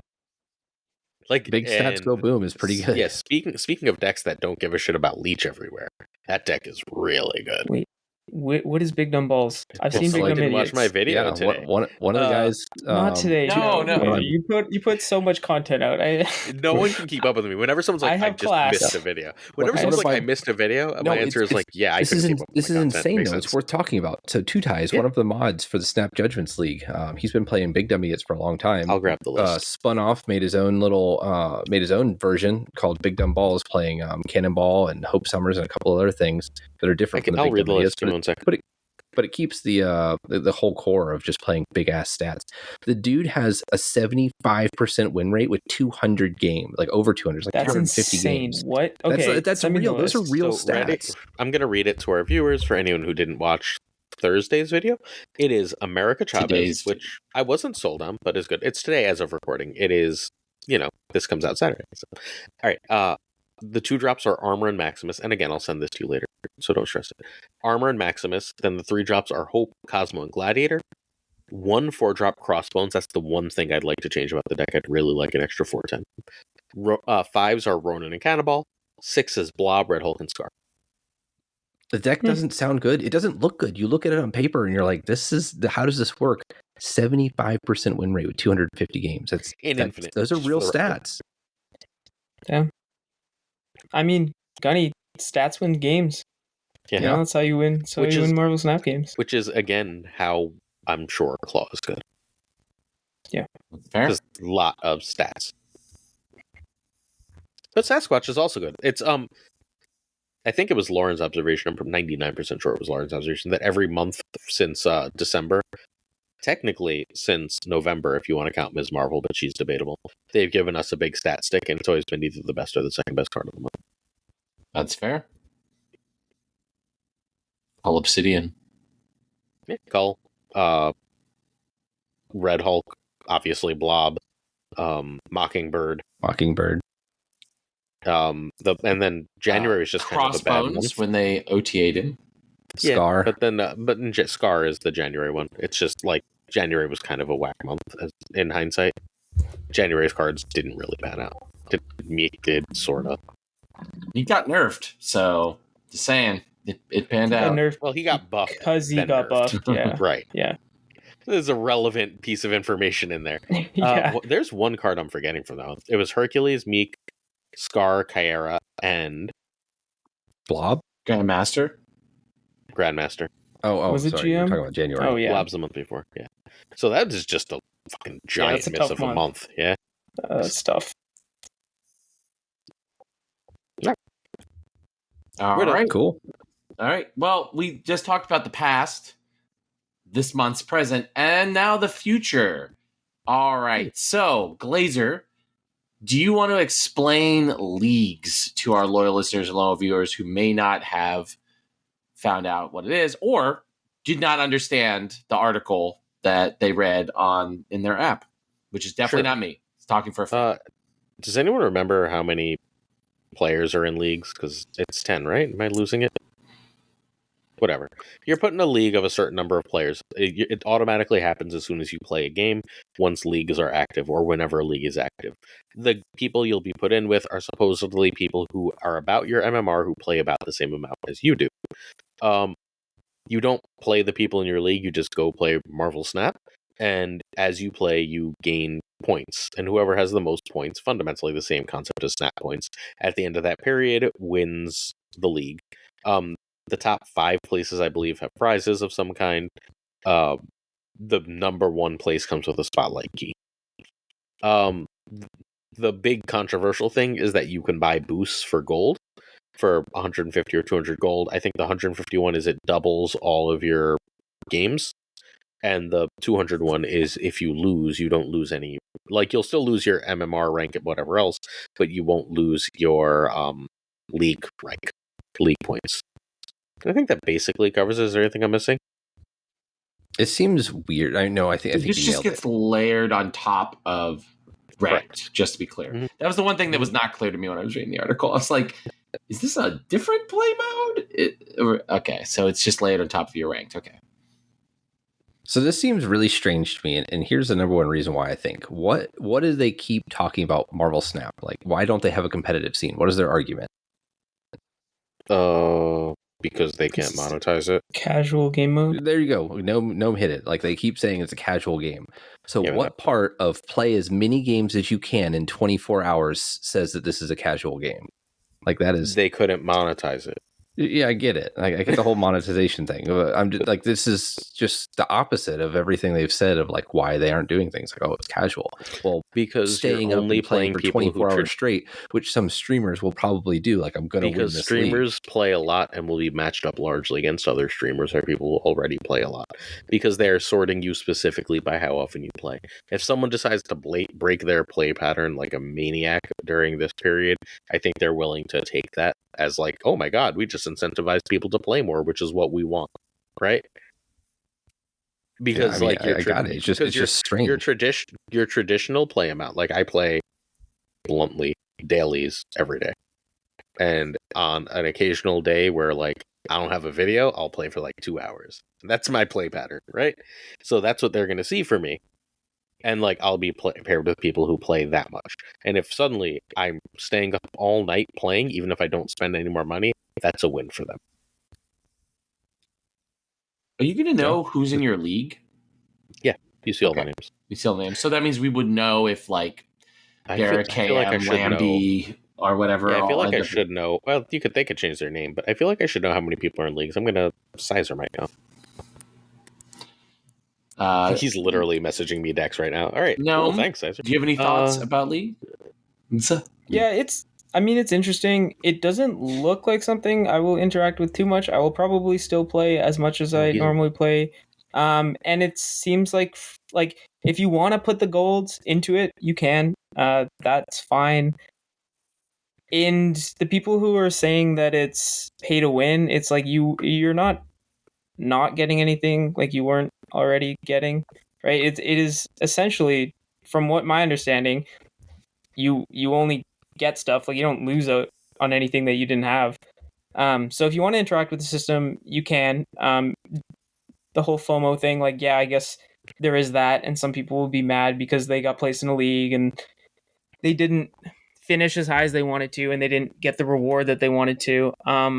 But if you can just be conscious of what a company's tactics are and what they are trying to get you, like, what their incentives are for putting out any sort of content into their product, like, interact with it however much you want to. If you want to spend gold on it, fine. It is interesting that it's not a guaranteed ROI. Like, when you buy a bundle, you know what you're getting. If you buy gold, you know what you're getting. If you spend gold on like variants, you know what you're getting. Which is like this, you're not guaranteed anything if you spend money on it, right? Which is like kind of interesting and could incentivize people to spend more than they might have otherwise been comfortable with. They spend a little bit, don't see the results that they want, so they spend a little bit more. Yeah, so I don't like that. It seems almost predatory. It's almost like an eBay auction, right? Like, oh, I'm just down a little bit. I better spend some money right now.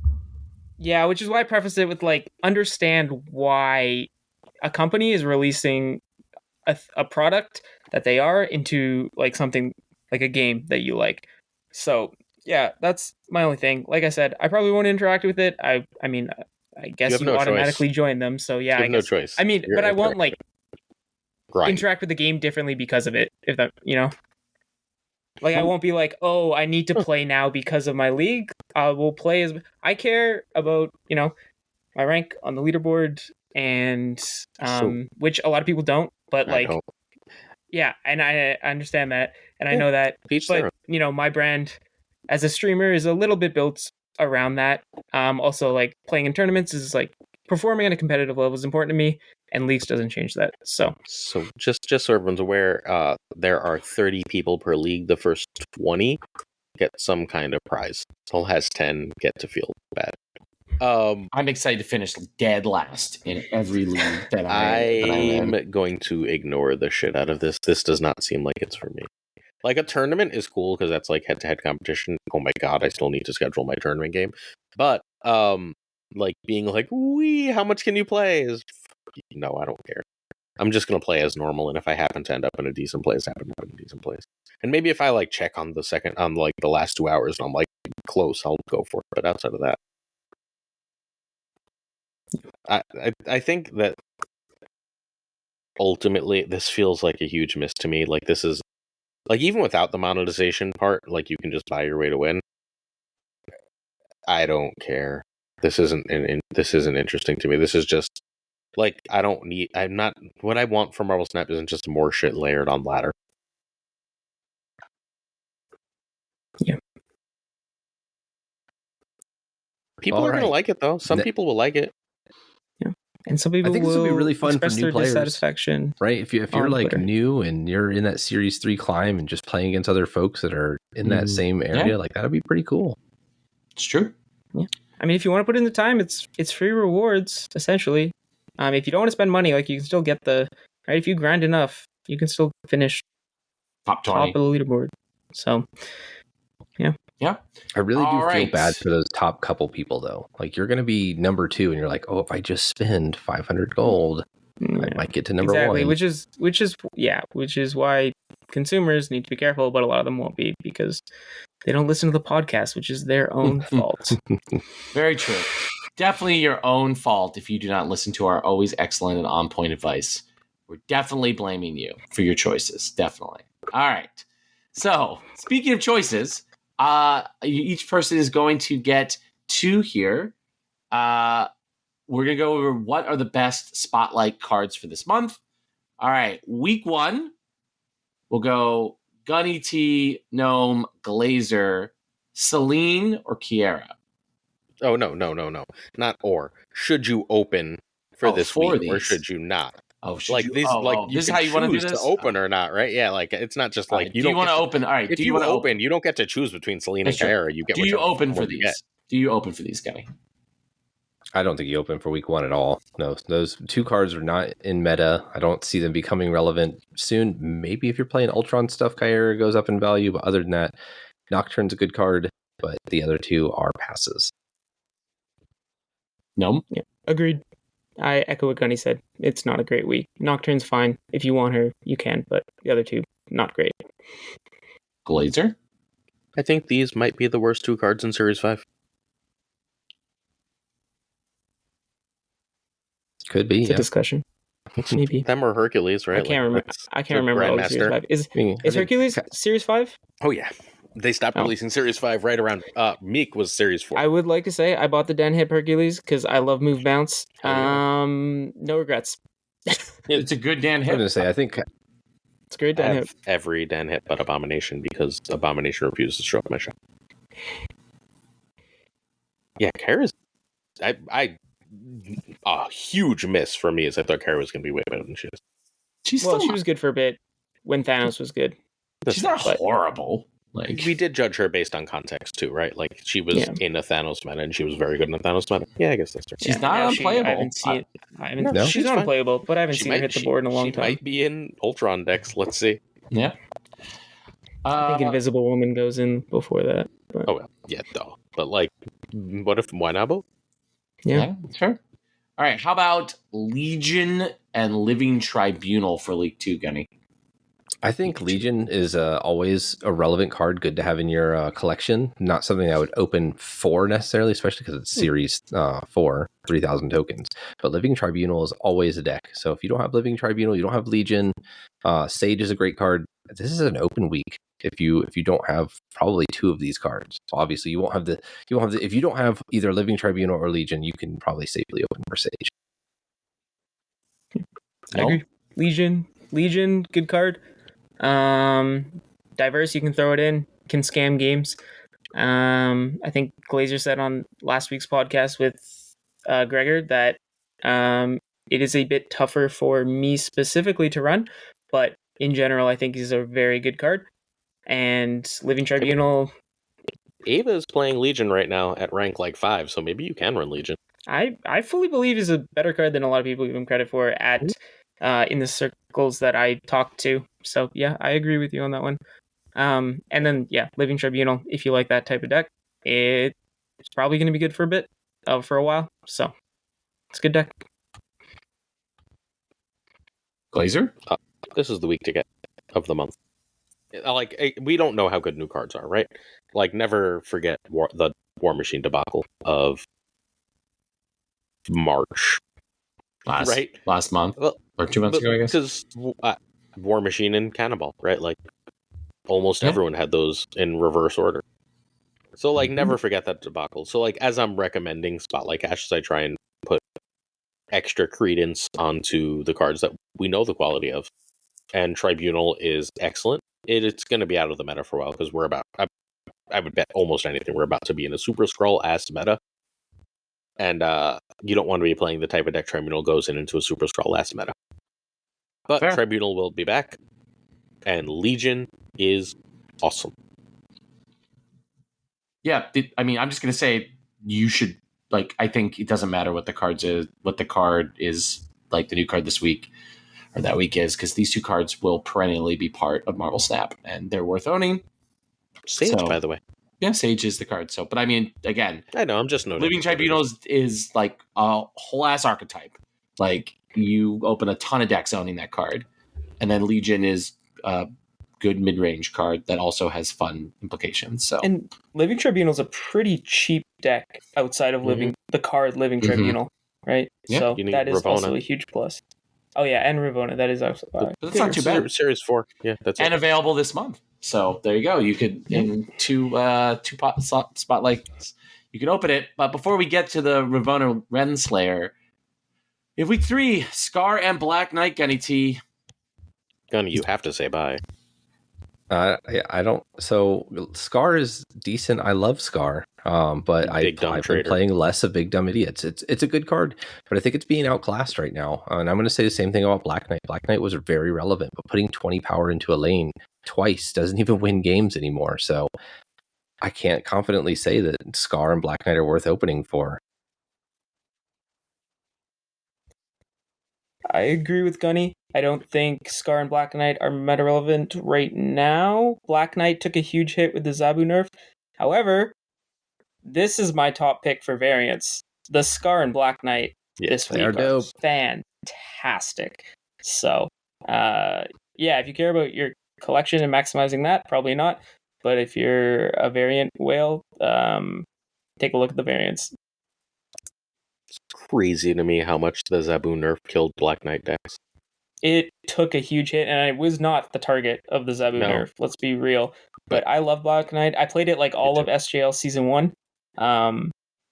Did you? So, yeah, I played Black Knight SJL Season 1. I covered one of those games. I should know this. Oh. Yeah, it's been a while. You should, Glazer. Well, yeah, I can definitely. It's not like sometimes people like, you know who made every deck in the game. Like, I know who made every deck in the game for the last 2 weeks. Yeah, and outside of that, I know I covered it. Yeah. The Zabu nerf hurt Black Knight a lot. Scar's sweet though.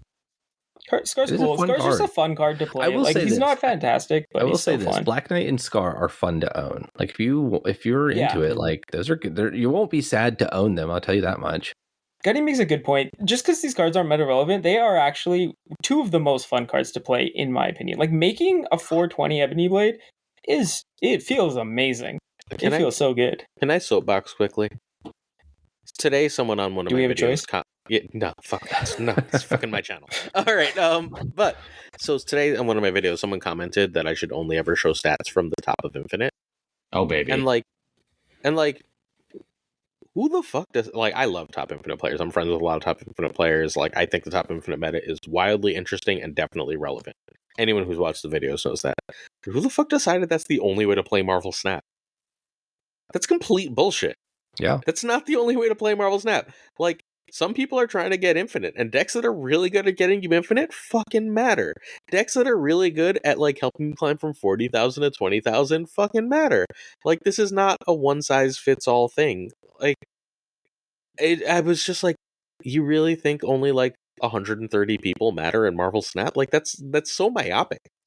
Like, that's such a small piece of the community, right? Like, if you're not aware, the top of the ladder has its own meta, right? Yeah, so there are things that say these players are all playing against each other. So the decks that matter there don't necessarily tie into the rest of the meta. Well, if Gnome was to play Big Dumb Balls, I don't know if it would have the same effect that does for you guys. Wait, hold on a second. I really want to emphasize that point, though, to people who don't follow other card games. Mm-hmm. Like, one of the traps that sort of, like, aspiring really good card players get into is they, like, look at, like, the top 1% playing the top 1%.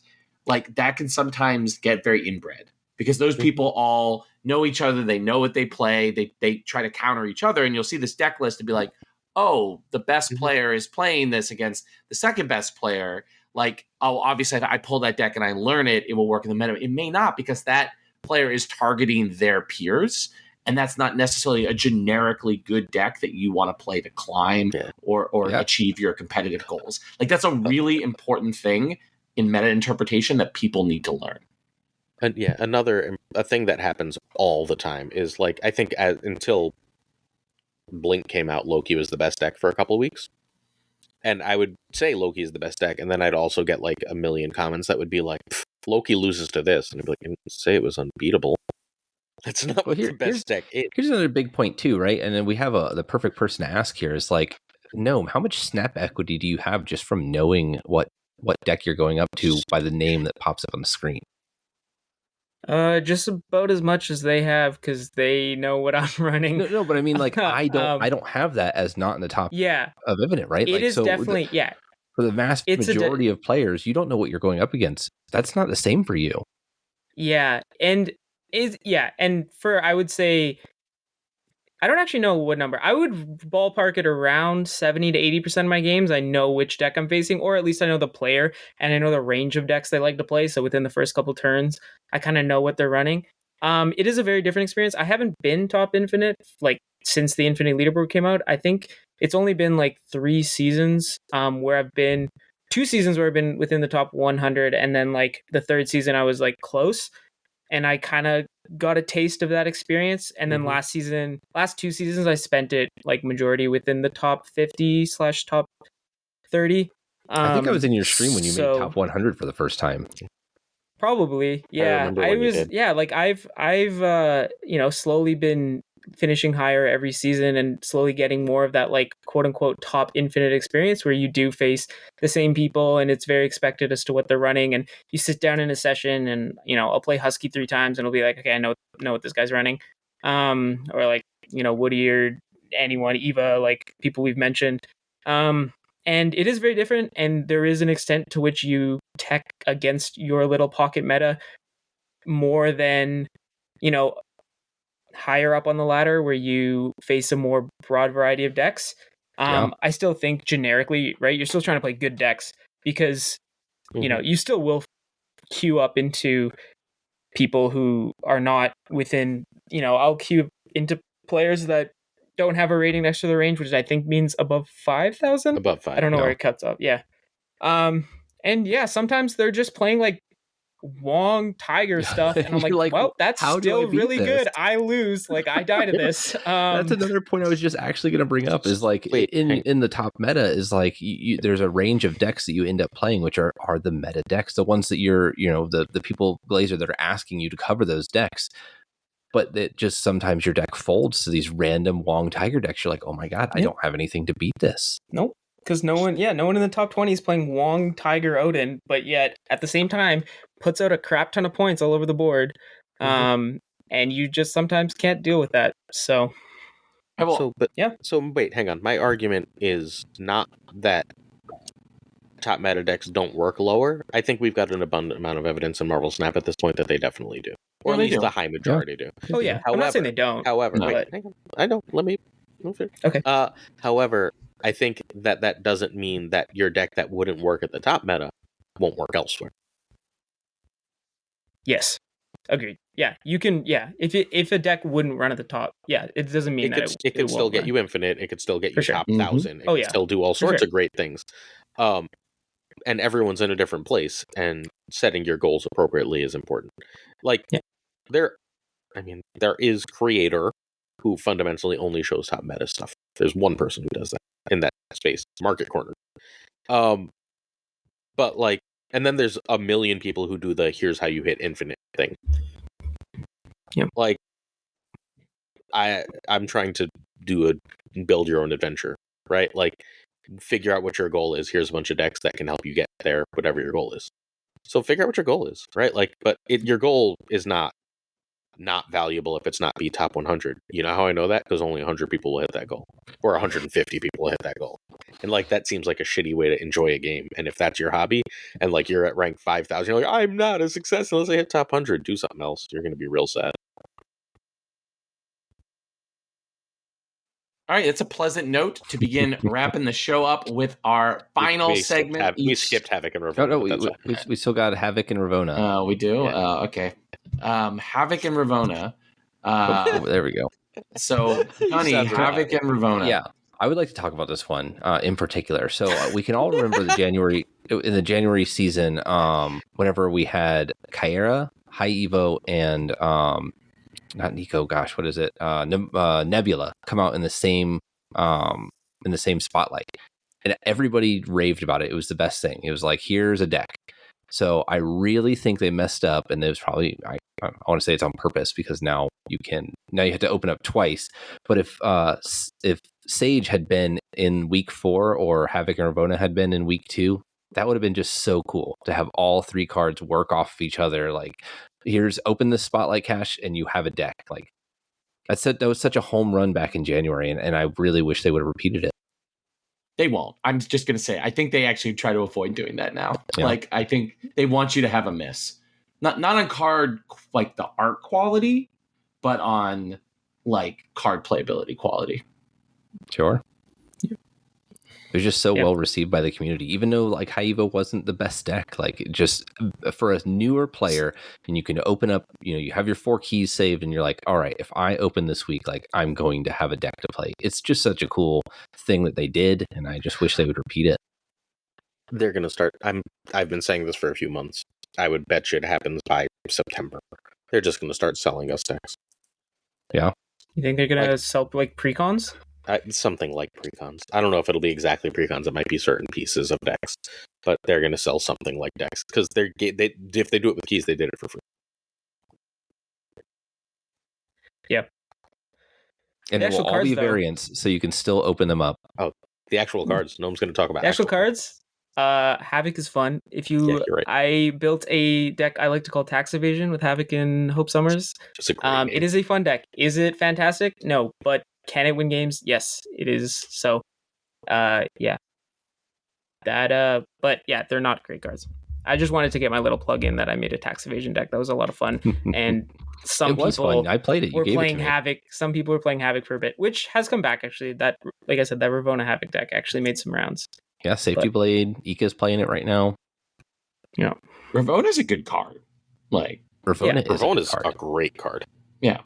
Havoc is a niche card at best. Havoc is fun. Havoc is a fun card. Yeah. And it's a beautiful variant. We're going to see it in the next on the next slide. Which is a great transition, because fine. Oh, also, hang on. I'm going to actually go back. Because I want to actually give advice, and I didn't. If you can, in any way, shape, or form, get tokens, buy Ravonna, save your keys. Oh yeah, Series 4. Unless you want Sasquatch, I guess. Right? But that's neither here nor there. That's not this conversation. All right. So, each and every week, our final segment is the variant of the week. Black Knight. Who picked Black Knight? The Spotlight Black Knight. That was me. I love the thorns and black. I don't think Black Knight's got a bad variant, but this one's very cool. Oh, I don't like the Greek Max Greek. You don't like the Max Greek? Yeah, Greek. Yeah, I don't know how to say his name. That guy. I don't like that one. Yeah, but I like the others. That's fair. It's probably the weakest, but I think there's a lot of good Black Knight variants. There are, yeah. This one really has a feel like a Dark Souls feel to me. Yeah, it's cool. Maybe that's why I like it. Yeah, very, very cool. All right, we've got Living Tribunal here in the center. Who picked Living Tribunal? Me. That Tribunal is amazing. Opening this week, literally for that variant. Again, 70,000 tokens, right? So if I don't just buy a card with tokens, it means I like one of the Spotlight variants. And I need this Tribunal, and I also need the Blue Legion with all the hands coming from various places. Those two variants, are break my brain good. I don't think I'm opening necessarily for any of the other variants. I wouldn't be sad if I got this Black Knight, but I have both the hip and the electric-y one from the other Spotlight cache. So since I can only play one at a time and I already have two I like, meh. But this Tribunal is better than the hip. Yeah, this Tribunal looks like a metal T-shirt. This could be a metal band. It feels the Living Tribunal could be a metal band, and this could be its T-shirt. Who drew those? It feels like a George Perez comic. I wonder who drew it. I'm gonna go check. I'll be right back. And last, and definitely least, is the Havoc variant. But I really love this variant. It's a really strong Hellfire design. Like, I think Havoc had a really good Hellfire costume. Yeah, I just really love it. Pulp. Oh, okay, that's not surprising. But yeah, I really, really like this Havoc variant. So Sean Crystal does it. All right. I like that Havoc a lot too, but he doesn't have a stupid helmet, so it can't be. Oh my god. Well, that's true. His base art does have a stupid helmet. All right, so that brings us to the end of this episode. So Gnome, if our loyal listeners and loyal viewers would like to follow you after listening to the awesome insights you provided in this episode, where would they find you, and what would they find with your content? You can find me both on Twitch and Twitter, X, whatever, at Gnome __plays. I just try to keep it light. Like, I know we talked a lot about how I'm quote unquote a competitive player and I'm in the top of the ladder. I still like to have fun with the game. I like to hang out with chat. I think if you tune into my stream, like, I'm still having a good time. I'm not sitting down, sweaty, try hard, like ignoring chat and like just like grinding. But I also like to, like, if you're a newer player, like, I love the teaching aspect, or if you're looking for me, like, for advice, I have a like coaching and teaching background in almost all my hobbies.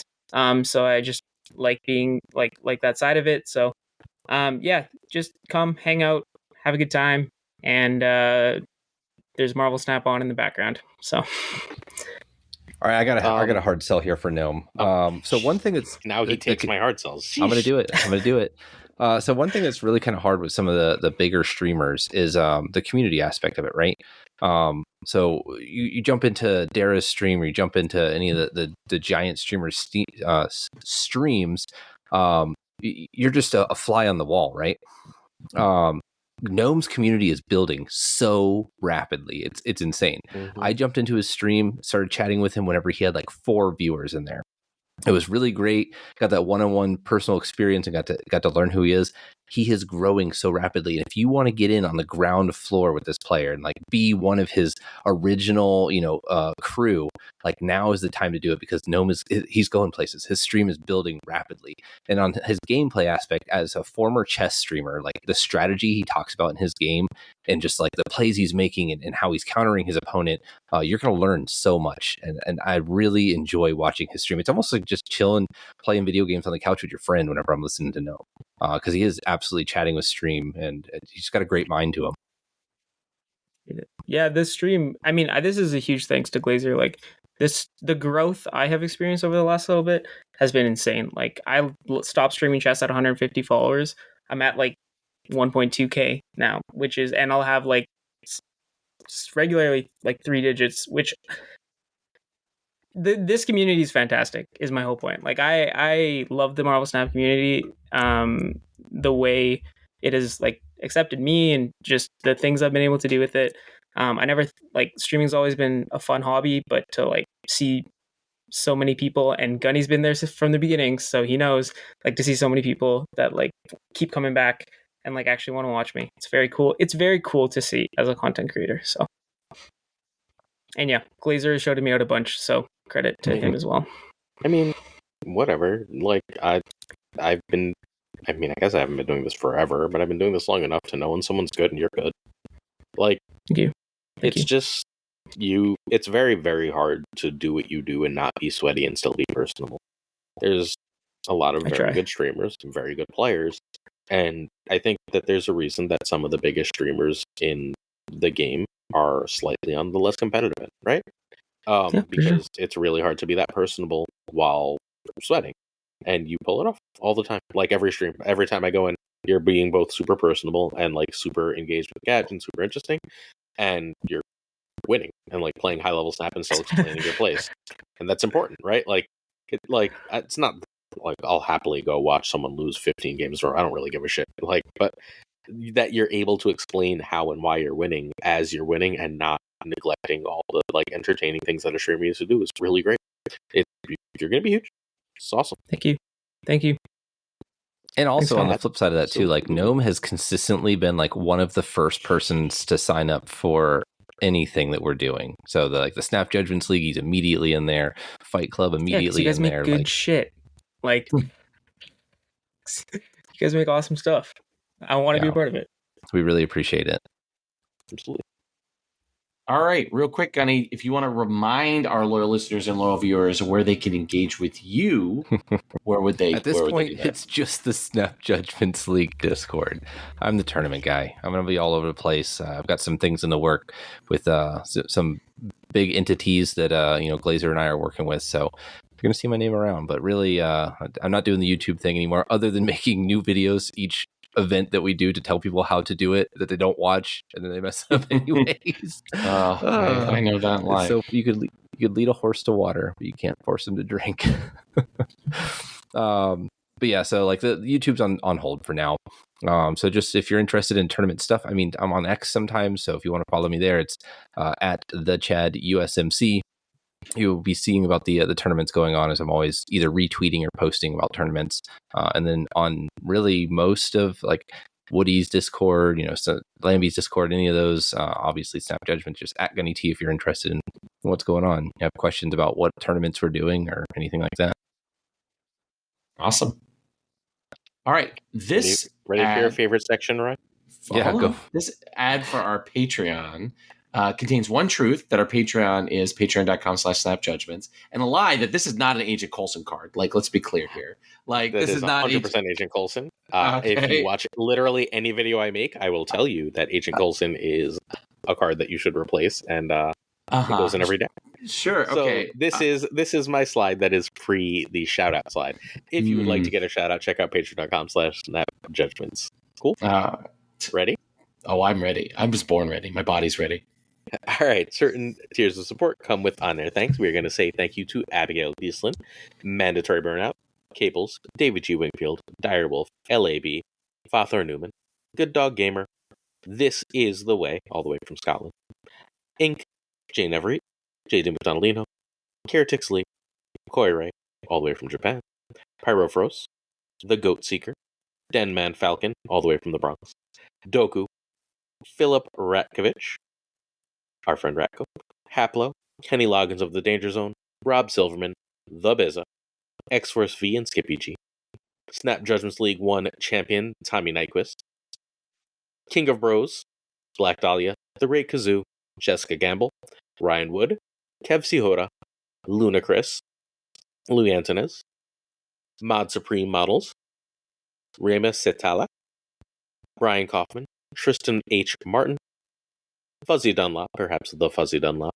unclear, Spectrumix, Hoot, Matt H., Mikey Hijinks, No Flex, Icularis, Craig Sterry, Pretty Chill, Seamus, Spike Jones, Two Ties, whose deck we just talked about, the Pirate King Tucker, who, as you're watching this, should have a video out of Friday's decks, the Homie Min, Rito in Disguise over on Twitch, also does coaching in our Discord, and of course GunnyT, where the T stands for Stop Stealing My Shoutouts.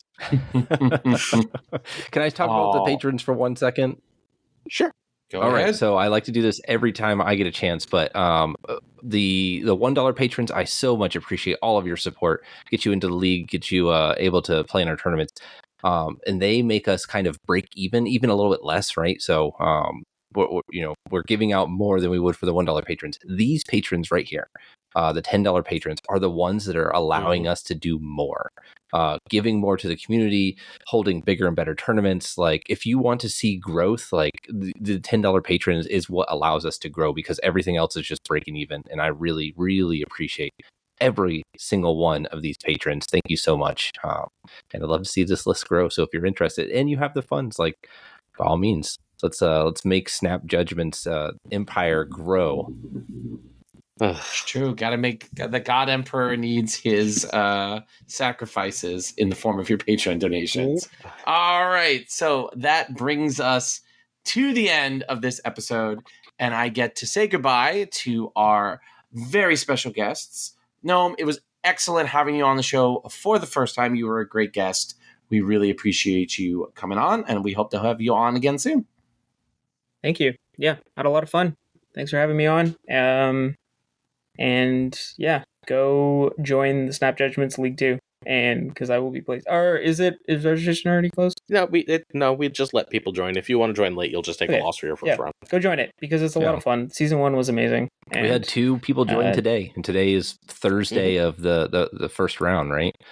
Hell yeah. And if you do become a patron late, like, just get in there. We're doing other things. We're hosting draft tournament next week. Like, all those are Patreon perks. Oh, that's officially happening next week? That's cool. Here, I'll just start off with this too. If you're just kind of interested, just join the Discord. See if it's something you like. Poke around for a little bit and like decide then. Yep.